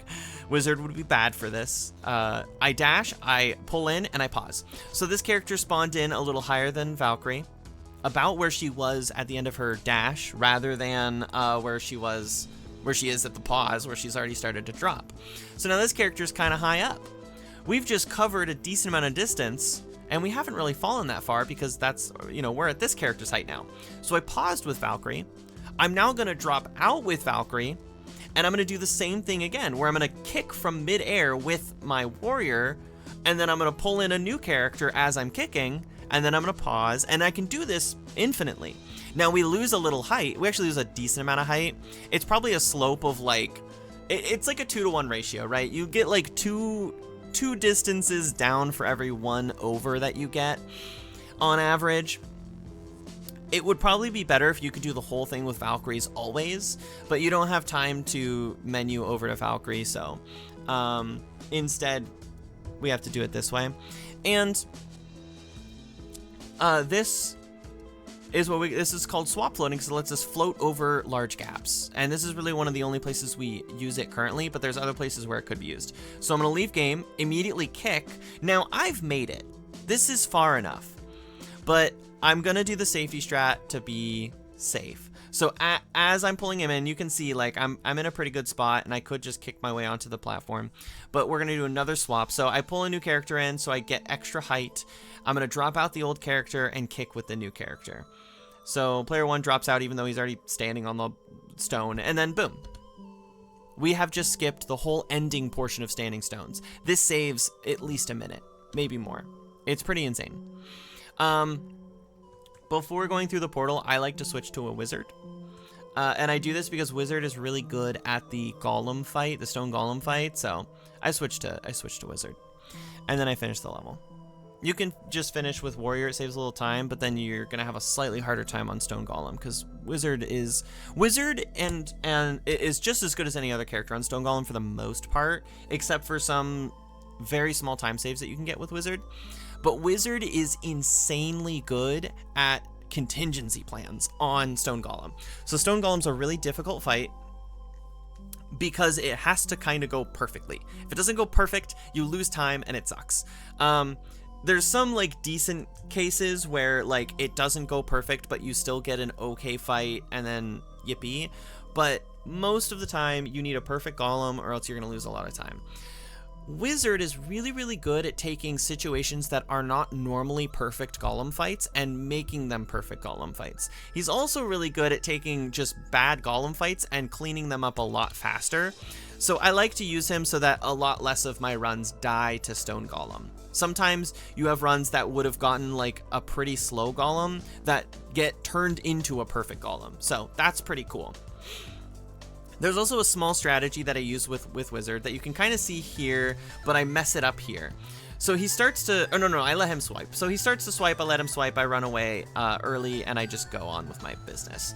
I'm attacking a bunch because I want to just get enemies away from me so that as soon as I'm, I need to turn the music down a little bit for myself. It's just a little too loud. But I want to keep enemies off of me so that when it's time to run, I can do so uninterrupted.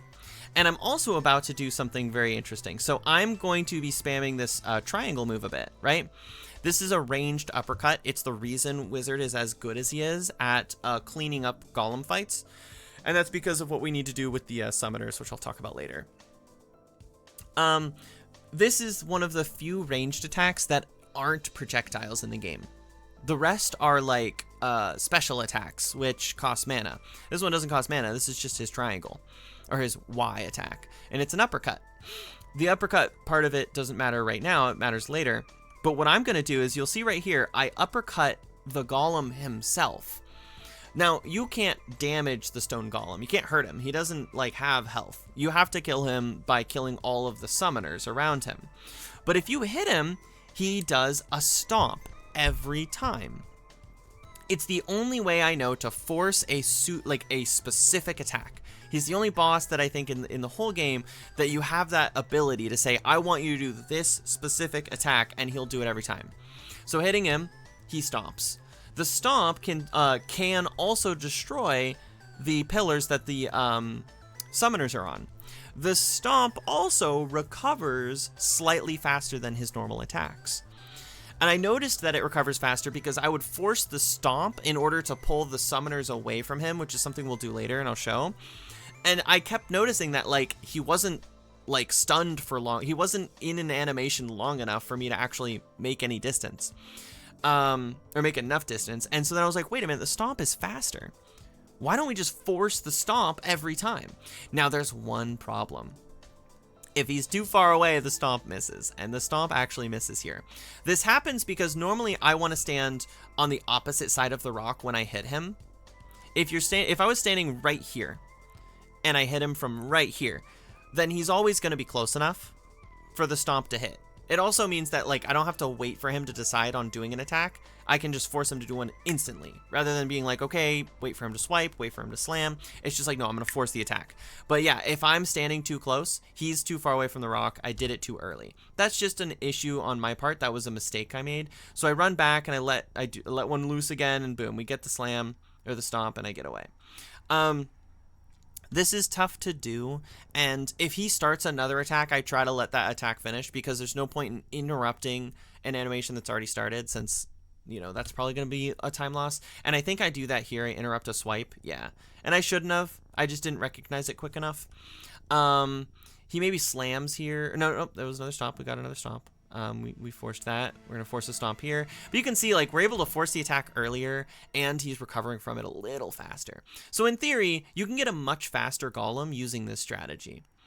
Not a much faster, I guess. It's probably like a second or two faster at best. So he's going to slam, and I just say, I'll just let him finish the slam. He's already started the animation. Now I need to pull the summoners away from him. In order to do that, I can either just wing it and run away, because he will usually stand in front of them. And if he's in front of them, that means all the summoners are going to group up behind him. And that's something. But if I get unlucky, sometimes the summoners will get, some of them will be in front of him, some will get behind him. And if that happens, I'm kind of screwed, because I need them to all be grouped up together for the thing that we're about to do. So instead, I bait out a regular attack. I get a swipe or a slam or something, and then I immediately start running away. This means he's going to be stuck in this recovery animation, and all of the other summoners are running away from him. I actually go far enough to get him to start walking the opposite direction too. This way, he's just out of the picture.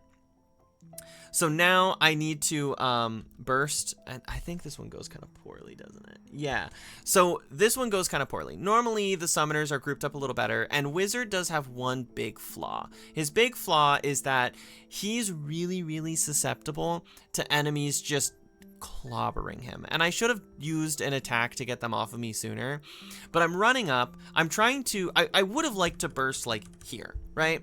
Because that would push these all into the hole. But this guy's kind of far away, and I was like, I want to get them all together. So I shouldn't have done this, because it ends up messing things up, because part of the grouping up is them all trying to run to you. And the minute you start coming back like this, they're going to start spreading out. So I try to wait for this one, but then I start getting attacked, and I'm mashing my burst button, and I'm not getting it. And now I'm like, well, wait, I want to burst. But if you know how circle math works, think about like a pool ball. All right, I don't know if that's a great example, but this burst is going to go out in a wave. It's going to go whoosh, right? And if I have like me here and then a bunch of enemies here, and I need all of them to go back and into the hole, and you can see that's what I have. I have me here, there's all the enemies here. The circle coming off of me is going to hit him and send him basically directly away from me, right? That's that line. I need to look at the line from me to them to through. And he's not going to get pushed into the hole. So that's why I was trying to group them up, because if I go back here, like right here, I think I have a decent chance of them all going in the hole. This one might still not, though, right? Which is why I tried to go to the right, but I kept getting attacked. Right here, all these guys are going to go in the hole, right? The way that the circles are going to hit each other, this whole group's in the hole, but this guy's not. He's way too far away, and he's not in the right like position. And so I'm going to have to go get him later, and we want to get them all together. Getting all the summoners dumped into the hole all at once is called a perfect golem, essentially. It's just like what we colloquially have been calling it. It's a perfect golem. It's about as good as it can go. It saves a lot of time from having to kill them all separately. Previous to our runs, this was not typically done. Usually only 3 or 4 summoners were gotten into the hole, and the rest had to be killed individually. So this is like a big improvement we've made on this run. So I end up taking some hits, and they start separating. They separate because I get closer to them. If you've ever played the PlayStation 1 game called Sheep, you play as a sheep herding dog. These are basically sheep that you're herding. If you get close to them, they will go away from you. They will walk directly away from you.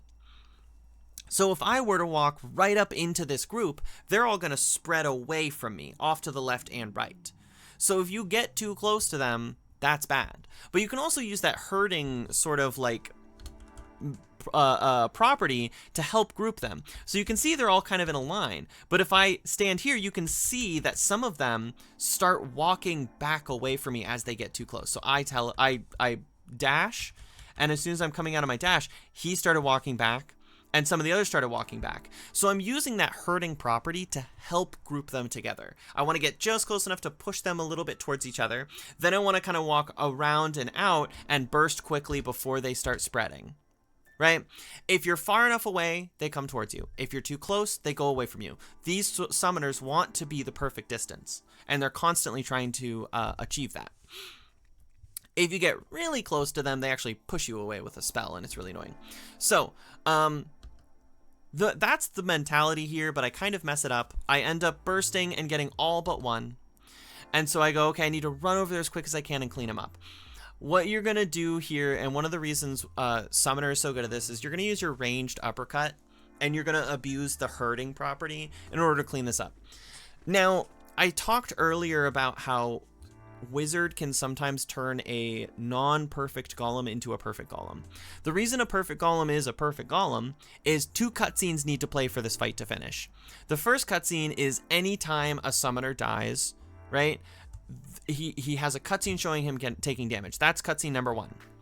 Cutscene number 2 is when he's actually dead.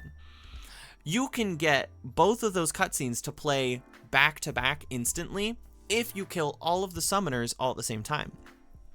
Now, they don't have to die simultaneously. The way this works is an airborne enemy. So enemies on the ground, they stop walking during cutscenes. They're not moving at all. But all of the physics of the game are still in play. And so airborne enemies will still carry out the rest of their motion during a cutscene. And so if all of the summoners are airborne from your mana burst or your magic burst, and they're above the hole, they will fall in the hole during the cutscene and die. It's the same reason why when we do our dash attacks and our kicks with characters right before a prompt shows up, before a cutscene starts, we're able to cover a little distance during the cutscene because the physics don't stop, our momentum continues going, so we get a little distance. Now, Wizard is the only character with a ranged uppercut that he can use for free, no mana, no upgrades required or anything. His uppercut being ranged means that sometimes in the time between the first set of summoners going airborne, so you'll see we burst, boom, in the time that this happens, and we haven't had the cutscene play, so like he's already hit the ground.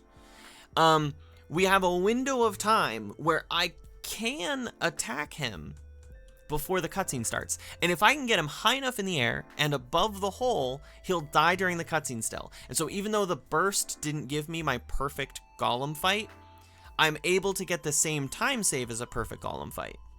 But only Wizard typically gets to take advantage of this, because if you have to walk too far in order to uppercut them with like the normal uppercuts where you use like a sword or something, you're not going to make it in time.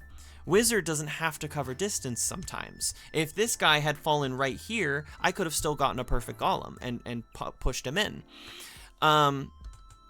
Unfortunately, he got pushed so far away that I'm not able to do that, and the cutscene starts playing, but it's still a pretty quick cleanup. So this is where I'm no longer going for perfect golem, I'm going for cleanup. Now the way the cleanup works is I want to herd him just like a sheep is herded by a dog, so I'm going to push him like this. So I'm going to walk around and then towards him, right? I need to be, whoops, I went back so far because I held the wrong button.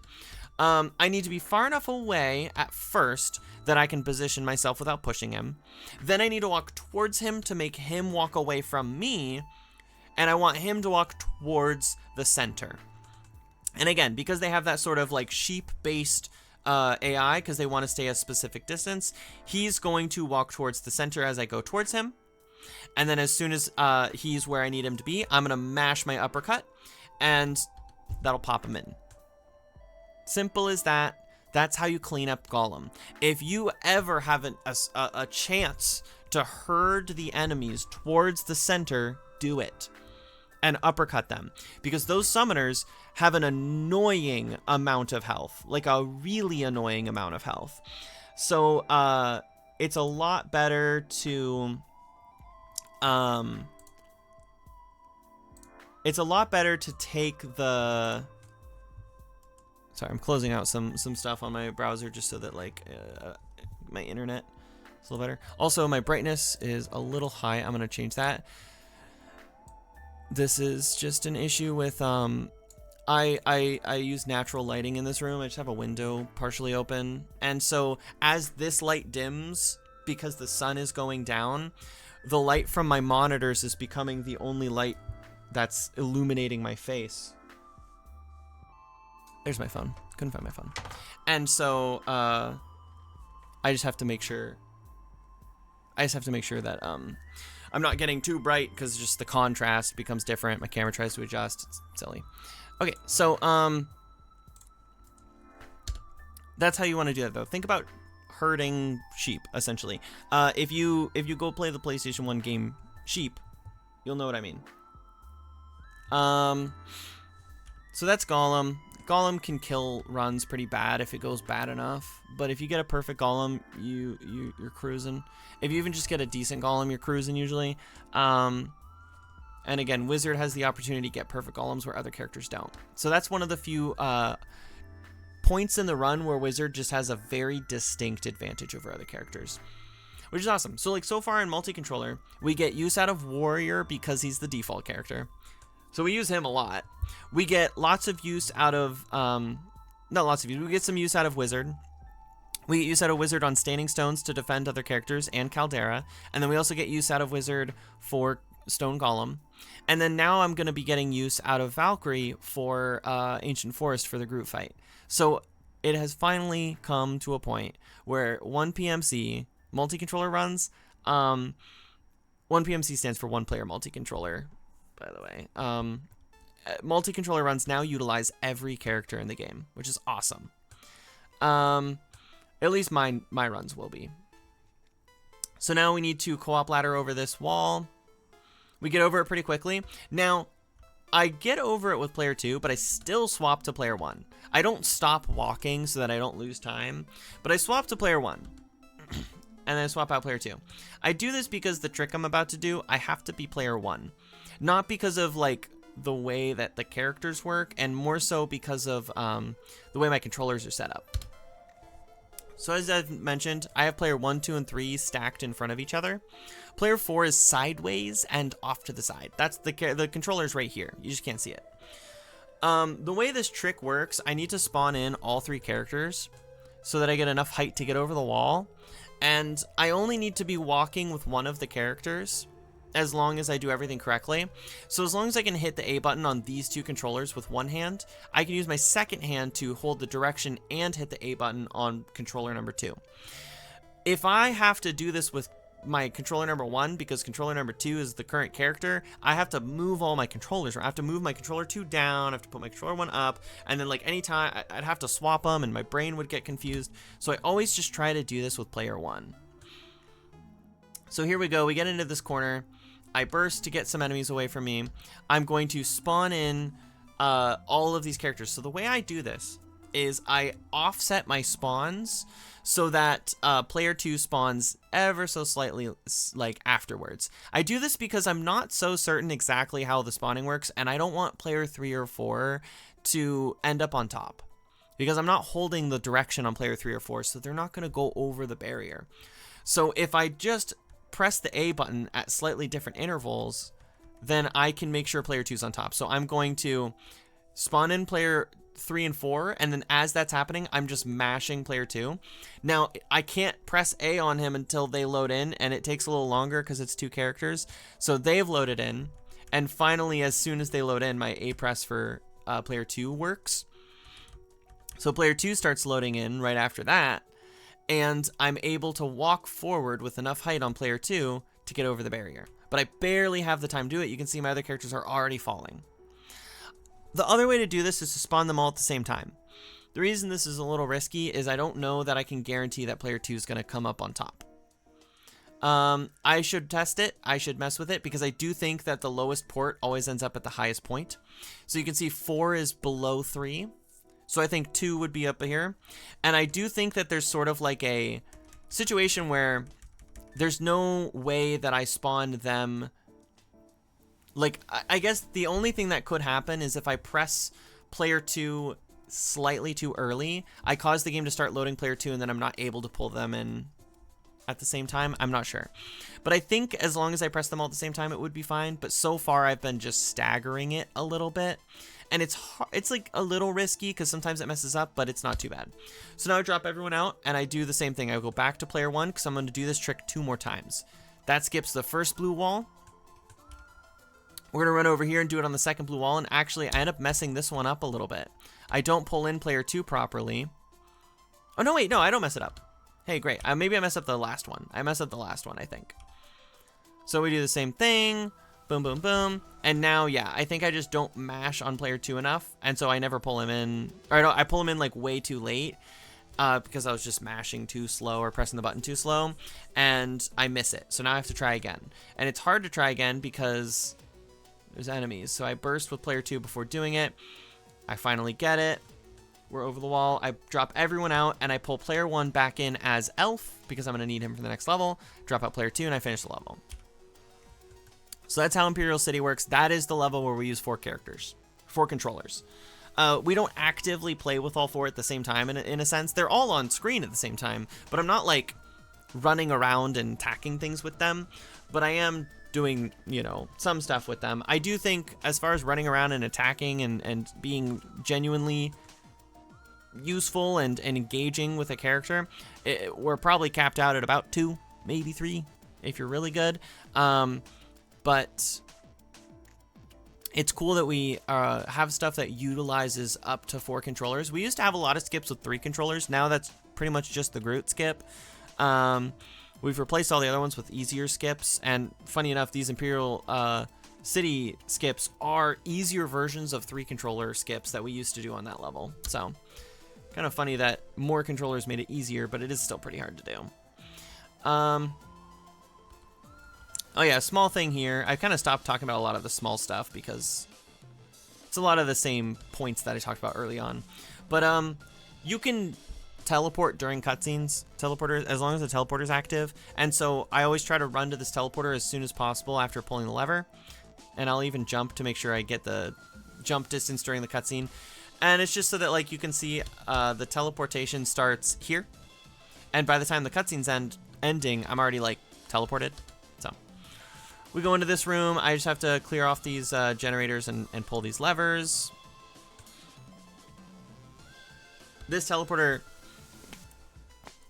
doesn't activate until the cutscene's over. And so can't really save much time there. Same situation. I need to destroy these generators. I decide not to. So sometimes I do what I call an elf swap. Elf swapping is just doing a little bit of menuing to drop my elf out and bring him back in. And in order to do that, I have to pull a second character in to prevent me from quitting out of the game. And that lets me regain my mana for free. But I was so close to leveling up, I was able to just like kill a guy, and then I leveled up and got my mana back. So now I can finish off these generators. We're going to skip this wall of guards by walking over these buckets. So I'm just going to spawn some characters and do that. I'm going to pull back Elf because I'm going to need him to open up a gate. So now we can push this. No enemies on me, so I don't have to burst or anything. Go over here and teleport. And then there's a gate here that we need to destroy. So being Elf is better since Continental's going to destroy it a little faster. And then we get to this skip. This skip I do recommend kicking instead of walking. I started doing that and it works way better. I think I saw Boyo do it. But I'm gonna this door is actually really short and there's no collision here. So if you spawn a guy and kick forward, he goes inside of it, and that's where the end portal is. So boom, finish level. I'll just have to drop him out at the beginning of the next level, that's all. Now we go to this is the original first instance of co-op laddering. This is, other instances of co-op laddering weren't quite laddering. We were just using like PS2 multi-tap stuff to like cheese over walls, which we weren't using in runs. Blue Screen had just found out he could do that in PCSX2. And so we were like, it was sort of like a proof of concept thing. But we found that you can climb up this wall. I think I found this one. I think we'll check. I'm going to do a little history video on who found what and where all these tricks come from, which will be fun. But I found out that this is the first sticky wall that we were able to find. And because of that, we can climb it, but it's really tall. So this is currently the tallest co-op laddering trick that we have to do, and it's very mind-numbing.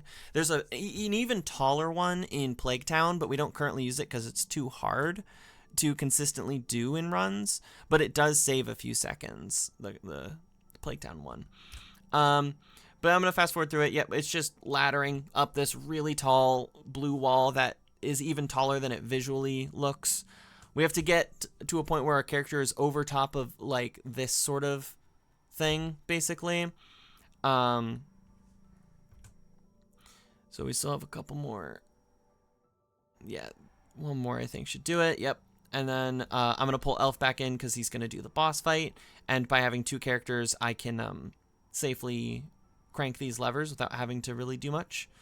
So, oh yeah, I walked backwards because I actually wasn't sure I cranked it enough to close this trap door. And if I didn't, that would have sucked. So I was like, let me take 2 extra seconds to check, because it would really hurt my mental if I failed that. And at this point, I'm still, I think, behind my PB pace. So I didn't know yet whether this was going to be a PB. And so I'm not really like in that mindset of, oh, I need to be really fast and try to get world record. I was just kind of playing. So I didn't mind doing some safety strats. Boom. We finish this off. I can drop out player 2. And we run up to do Grand Magistrate. I have tried tirelessly to make this Grand Magistrate fight more approachable, but this guy just sucks. It's such a, this is probably like, with what is left, with what we've learned and how good we've gotten at other boss fights, this is one of the few remaining true RNG checks. You just need good attacks. There's some stuff that you can block. There's some stuff that you can stun him after blocking. But, like, very few attacks work that way. And so I try my best to just approach this fight as best I can. But at the end of the day, you're just hoping he spams Fireball. Fireball hits you, but doesn't push you back very far. And so you can keep hitting him during it. All the other attacks push you away and are just generally pretty annoying. So, that was a pretty good Grand Magistrate. It was not amazing. We did lose, like, a decent amount of time on this split, but I've definitely had worse Grand Magistrate fights, so it's okay. I end up doing this level a lot faster. I've preferred doing this cycle on the generators, go bottom to top and face forward so that extra arrows will hit the next generators. Saves a little time, and it's also just a good direction and cycle to take with the enemies. So now I'm going to do the same here. I'm going to start from this one because I can just, shoot forward into that guy still. Finish him off, and then I just have to clean up that generator at the bottom. So that was quicker than that normally goes for me. Normally I just manage my resources more poorly. I'm also about to level up, so I'm about to get my mana back pretty much for free, which is great. So I'm going to kill some people, and then I'm going to slam down here, because these enemies, like the dog and some of the other ones that are like too far back, they're not going to be able to follow me up here. But I'm trying to get kills in order to open up this gate. We need to, like, it's one of those, like, clear the hordes to open the path, right? So I want to pull them in and kill them, because I don't know whether or not they count as kills for this. They might. But they do count as enemies that are taking up my entity count, and I want as many enemies spawning as fast as possible, so pull them in, kill them, kill all these guys, and I end up just doing a good job of managing my resources, killing enemies quickly, and we end up saving quite a bit of time on this split. And we'll see that later. So yeah, this is just use the best attacks, manage the enemy placements and the enemy spawns as best you can, and kill lots of people. That's all you got to do here. Practice makes perfect. It's one of those levels that it's very like vibes based. Like, I just get a good feeling on like when to do what. Like, you don't want to waste all your mana trying to do magic bursts because it takes a lot of mana. But once I'm close to the kill count, I'll, if I level up or something, I'll do one just because I'm like, well, I'm not going to need all this mana probably. As long as you keep up with the rate of their spawns, you're doing pretty good, but the faster you kill, the better, because when there's a lot of enemies missing, I feel like the game tends to say, oh, we got to spawn more people, so. I take a tight line up to this key, then we just try to not get hit too many times going to that teleporter, which is kind of a nightmare, and then we look for some cheese on our way through here, because we usually need some health. And then I just try to kick my way to the end, but then I end up dying. It's just like a tough room. I usually can make it through alive. Multi-controller runs, it's a little harder because I don't have like any armor upgrades or anything, but make it through here. That's Imperial Dungeon. It's a pretty normal level. And you'll see I didn't save time over my average because that level's been going a lot better for me lately and the average has gotten better. But I did save time over my PB, so like a decent chunk of time. Dungeon Deeps. This is usually a big area for time save for me lately because I'm much better at the troll fight and I'm much better at like other portions of the run for a couple reasons. So for one, I usually burst here before opening Death's chest. I didn't do it this time and I wish I had. By bursting there, I kill a bunch of the regular sword enemies, the weaker ones, and it allows for more enemies to spawn in these later portions, and there's some enemies that are guaranteed shield and mace guys up at this point. And the shield and mace guys do the most damage, and we're about to try to take death warps. So we want to take as much damage as possible. But I just kind of say, yeah, you know, whatever. I got 2 mace guys on me. I think I accidentally killed one while I was destroying the generators, but it is what it is. I take the death as fast as I can. It takes a little too much time, but it's okay. And then I burst here because I had a lot of sword guys on me, and I want the shield and mace guys. And I do get some of them, so I'm able to pull this, and then I just gotta wait for them to attack me. And there's not a lot of enemies here, so it's a little tough, but we do get it. And then those death warps, you know, are pretty advantageous. Now we can run to the end. Well, not the end of the level, but the end of the section. Now, this room has the chance to bug out. And if you get the bug on this room, it loses a lot of time. But Blue Screen was able to theory craft out a solution to that. So, basically, in this next room, there's going to be a group of enemies. And 2 of those enemies are required to be, like, killed. You have to kill them in order to get the gate to open and let you move forward. The gate will bug out and not open for like a whole half a minute if the entity count of the area is too high and new enemies aren't able to spawn for some reason. I don't know. Because of that condition, sometimes the gate will stay closed. So I do 2 things. 1, I burst before I finish teleporting. I want to clear out as many enemies as I can. And then 2, I'm going to keep my eye on the back of the room, and I'm going to make sure that before I kill the 2 tall guys, the 2 tall guys are the ones you need to kill, I'm going to make sure I see at least 1 enemy spawn in, and immediately I see this guy spawn in. So I've found that bursting before entering this room helps because it kills a lot of enemies, and then it's more likely more will start spawning. And then I do this slam because it pulls everyone up in the air, and they actually collide with each other and deal damage to each other in the air, which is pretty cool. So it's free damage. And it also, you know, knocks them on the ground. So I'm able to just like kill them while they're on the ground. So I get one of them, and then this is the other guy. I got shield bashed, unfortunately, but it's just, you know, this is a tough room. lots of shielded enemies make this room hard. That is one of the downsides of bursting before entering this room, is you get more difficult enemies pre-spawned in, so it's a give-take, but it saves time in theory, so it's good. And in multi-controller, it's especially good because we are about to cheese this next room. Normally, you need to stay alive in the next room and use all of your mana to destroy a bunch of generators, but multi-controller is able to circumvent that. So I'm going to run into the middle of this room, and I'm going to abuse this sort of interesting strategy where if you're already holding a button as an enemy, or as a character spawns in, they will spawn in already doing that action. So I'm going to hold right bumper and spawn a warrior in, and frame 1 of him spawning in, you're going to see him burst. So this is loading. This is frame 1 of him spawning. You can see his axe there, and you can already see the magical burst happening. So this allows me to really quickly burst. Then I'm just going to instantly drop him out and do it again.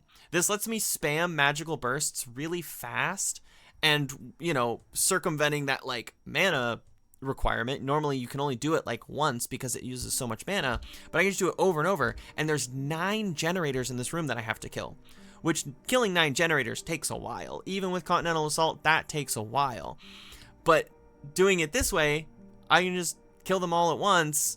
I have to do a bunch of these explosions here, but like I think it saves like 5 to 10 seconds over the normal strat, and then we're done with this room. And it's perfectly safe because those bursts are pushing enemies away the whole time. You're never going to die. So that's awesome. Unfortunately, I'm like half health from earlier, so I need to be a little careful as I run through these sections, but we're just running. We don't really have to do anything special, just kind of run to the end. And then we get to the troll fight. And the troll fight is just a normal boss fight. We just have to play the game really well. He's got some attacks that can be blocked and then punished by stunning him, which is awesome. And he's got one attack that we can't really do anything about. We get hit by sometimes and it sucks. And that's the big tennis swing. So when he does that big open-handed tennis swing, that's bad. This move's good because you can block it and punish it, but I ended up not getting hit by it, so I couldn't block it. This is the tennis swing or the uppercut or whatever. Almost killed me in the fire, but it didn't. The fire slam, we can't really do anything about the fire slam, but it also doesn't really do much to us, just does a little damage, so like who cares. Here's that move again, so I'm gonna stun him and then I can pelt him with arrows. He's then going to do this like little burst around him. He only does that after being stunned, so you have some time before that happens and you can block it. I'm then gonna pelt him with more arrows. He's gonna backhanded swing. If I had blocked this, I could have punished this as well, but I'm in the middle of a continental, so I couldn't do anything. And I ended up dying. So that could have been a really fast troll, but it ended up being not quite as fast because of that, but it's still a pretty good one. Now, he slams here. I've personally noticed that he usually roars after a slam, but only if you're really close and you block the slam. I was walking away from him, so I didn't. So he then slams me again, though, and he roars. I think this is to prevent him from stunning you with a slam and then hitting you with another attack immediately. I think they programmed him to always like roar right after. And so if you block a slam, you can, or even if you get hit by a slam, I think, actually I'm curious if blocking the slam causes the roar as well, because I got hit by it. But so maybe you have to get hit by it even. I'm not sure. We can check that out sometime, but the slam attack is usually followed by the roar, which is really helpful. So now I'm going to try to stand in the middle of the room so that I instantly hit the portal once it spawns after the cutscene. And then, boom. I was a little off to the side. I go into the portal and levels over. It was a pretty good dungeon deeps. Could have been a little faster, but it was pretty good. All right, now we are on Underworld Crossing. This level is simple but complicated. It's a lot more complicated on any percent because you have to take these death warps and it's really hard to get them consistently. But in multi-controller, you first need to do this, which isn't like true laddering because again, we have just curved collision that we get to stand on top of as we spawn new characters in. And then once we're at high enough on top, we can go over this bridge. This just skips a whole thing where we have to like drop the bridge. Now we're gonna drop off the edge of the platform we're on and just skip almost the entire level. And when we do this, we want to be our elf because we need to destroy some generators. So we need to continental assault them. And you can do it from any point in this whole arc. So just go to the nearest point. I know a lot of us used to go to this chest here because the first time we saw this happen was blue screen showed us a clip and he did it here, but you don't need to be, you can do it right here. So I pull an elf and I just run right off the edge. It's a lot faster, just do it right there. Then you have to drop out player 2 or else you get kind of stuck in the air. And then now I just need to go to the end of this level. I need to continental assault away these generators after picking up a key, and then I can go to the end. I think I burst here to get the enemies out of the way, just so that I can do this portion without as many enemies taking hits from my arrows, since that prevents me from doing damage to the generators. We go down here. We're going to pull a lever, and then we're going to die to warp back to the top. I personally like to stand in front of these, like, drakes, these little, like, flying dragon guys. They do a lot of damage with their fireballs, and the trolls do so little damage per attack that, like, it's hard to get them to kill you, and every time a troll attacks you, they take a step back afterwards, which means they all separate out, and it's really hard to deal with. So I try to let the trolls and the dragons hit me to make this a little quicker, and then now I just need to destroy these generators and end the level. So that's, you know, pretty straightforward level.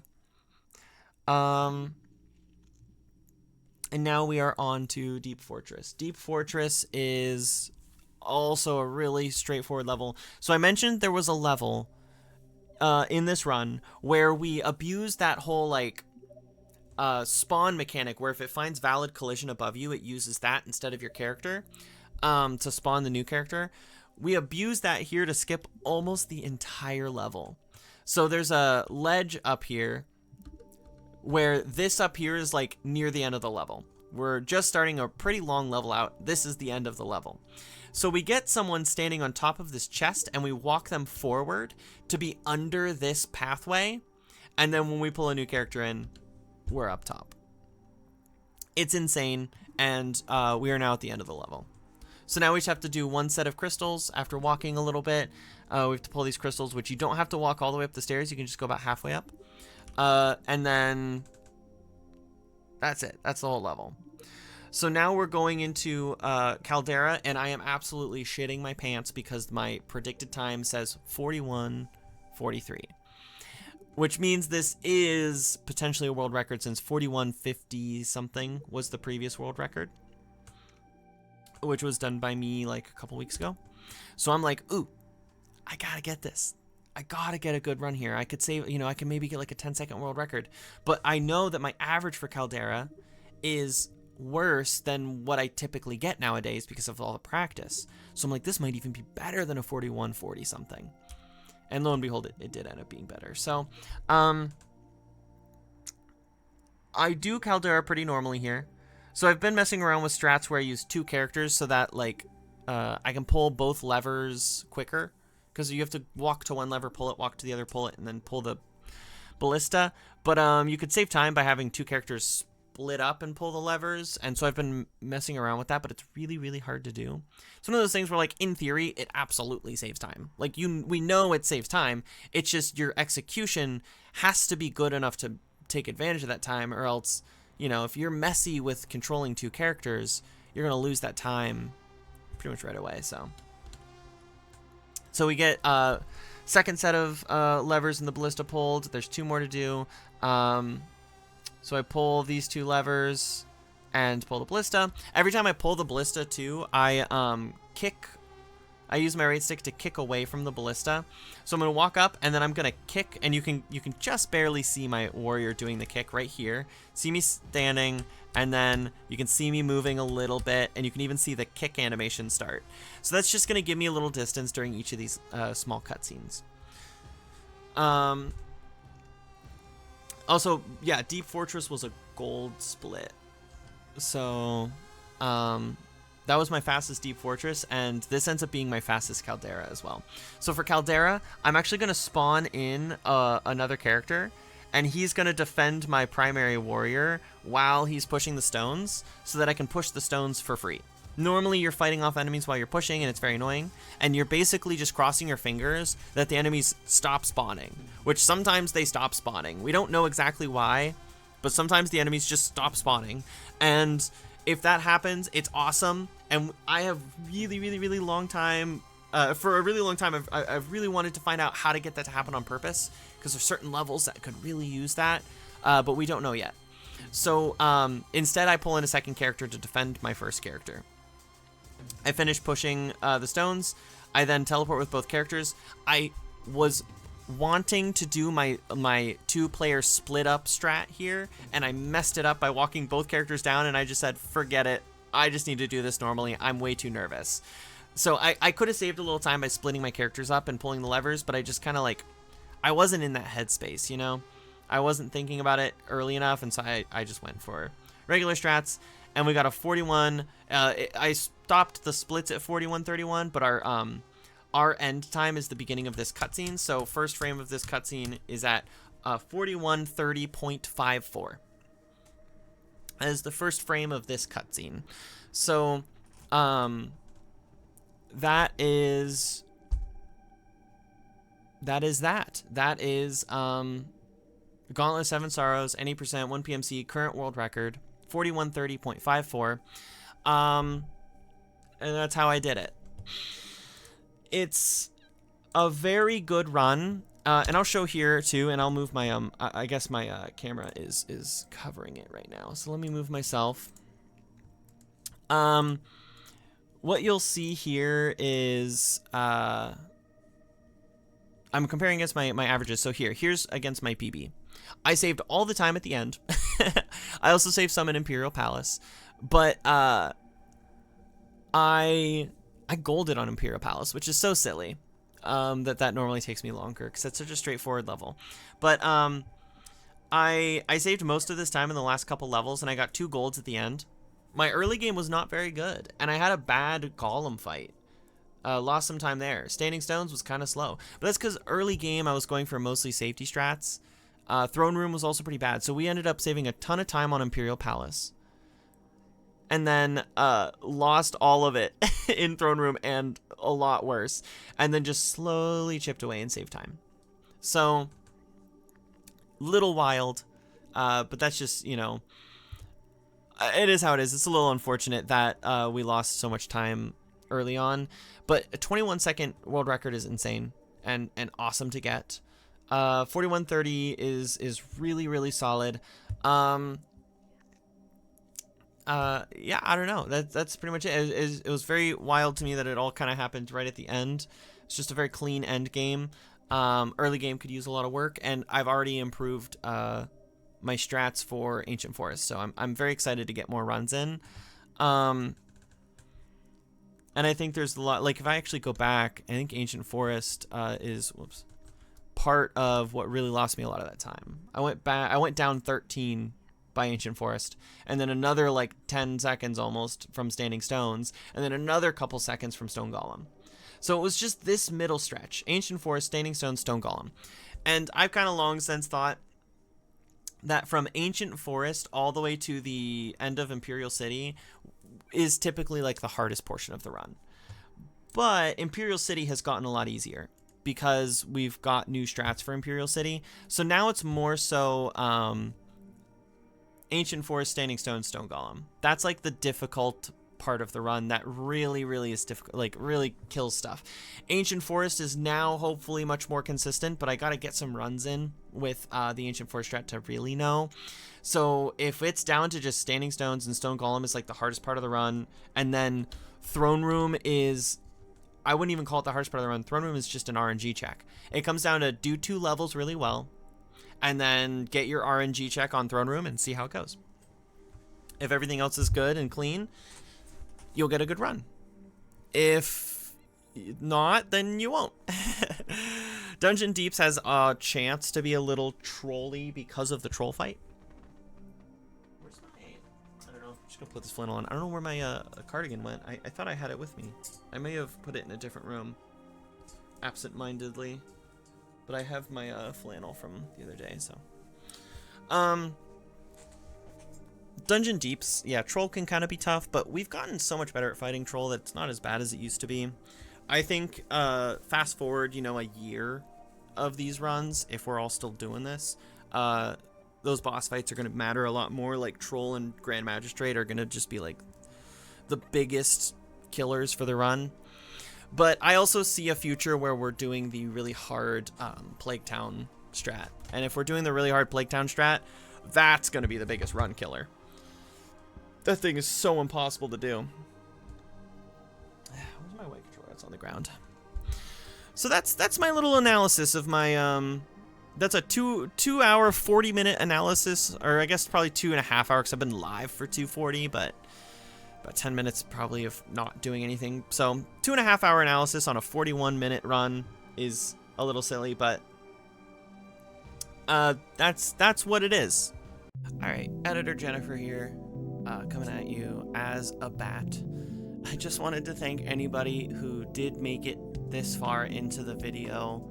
I know it's kind of just a big, massive yap session about Gauntlet stuff, and some of it might not have been explained in the best way for someone who hasn't played the game or run the game as a speedrun, but it's something that I've had quite a bit of a passion for lately, and just wanted to put out there and share with others, especially the other Gauntlet players, but even anyone who just finds an interest in speedrunning or the Gauntlet series or Seven Sorrows as a game, or really anything related. So thank you for watching this. Thank you for listening to me info dump about something that I think is pretty cool.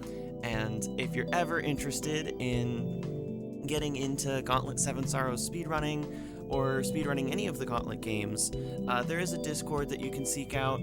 We have a channel in there for Gauntlet 7 Sorrows. All of the runners are incredibly nice and incredibly open to new people and talking with them and helping them and everything. I would love to have some new people to enter the conversation about this game and sort of the community that's surrounding it. Don't hesitate to stop by any of our streams, mine, Boyo's, or Blue Screens, or stop by the Discord and say hi, ask questions, download a copy of Gauntlet or pick one up at a local game store and try it out for yourself, because it's a really, really cool game.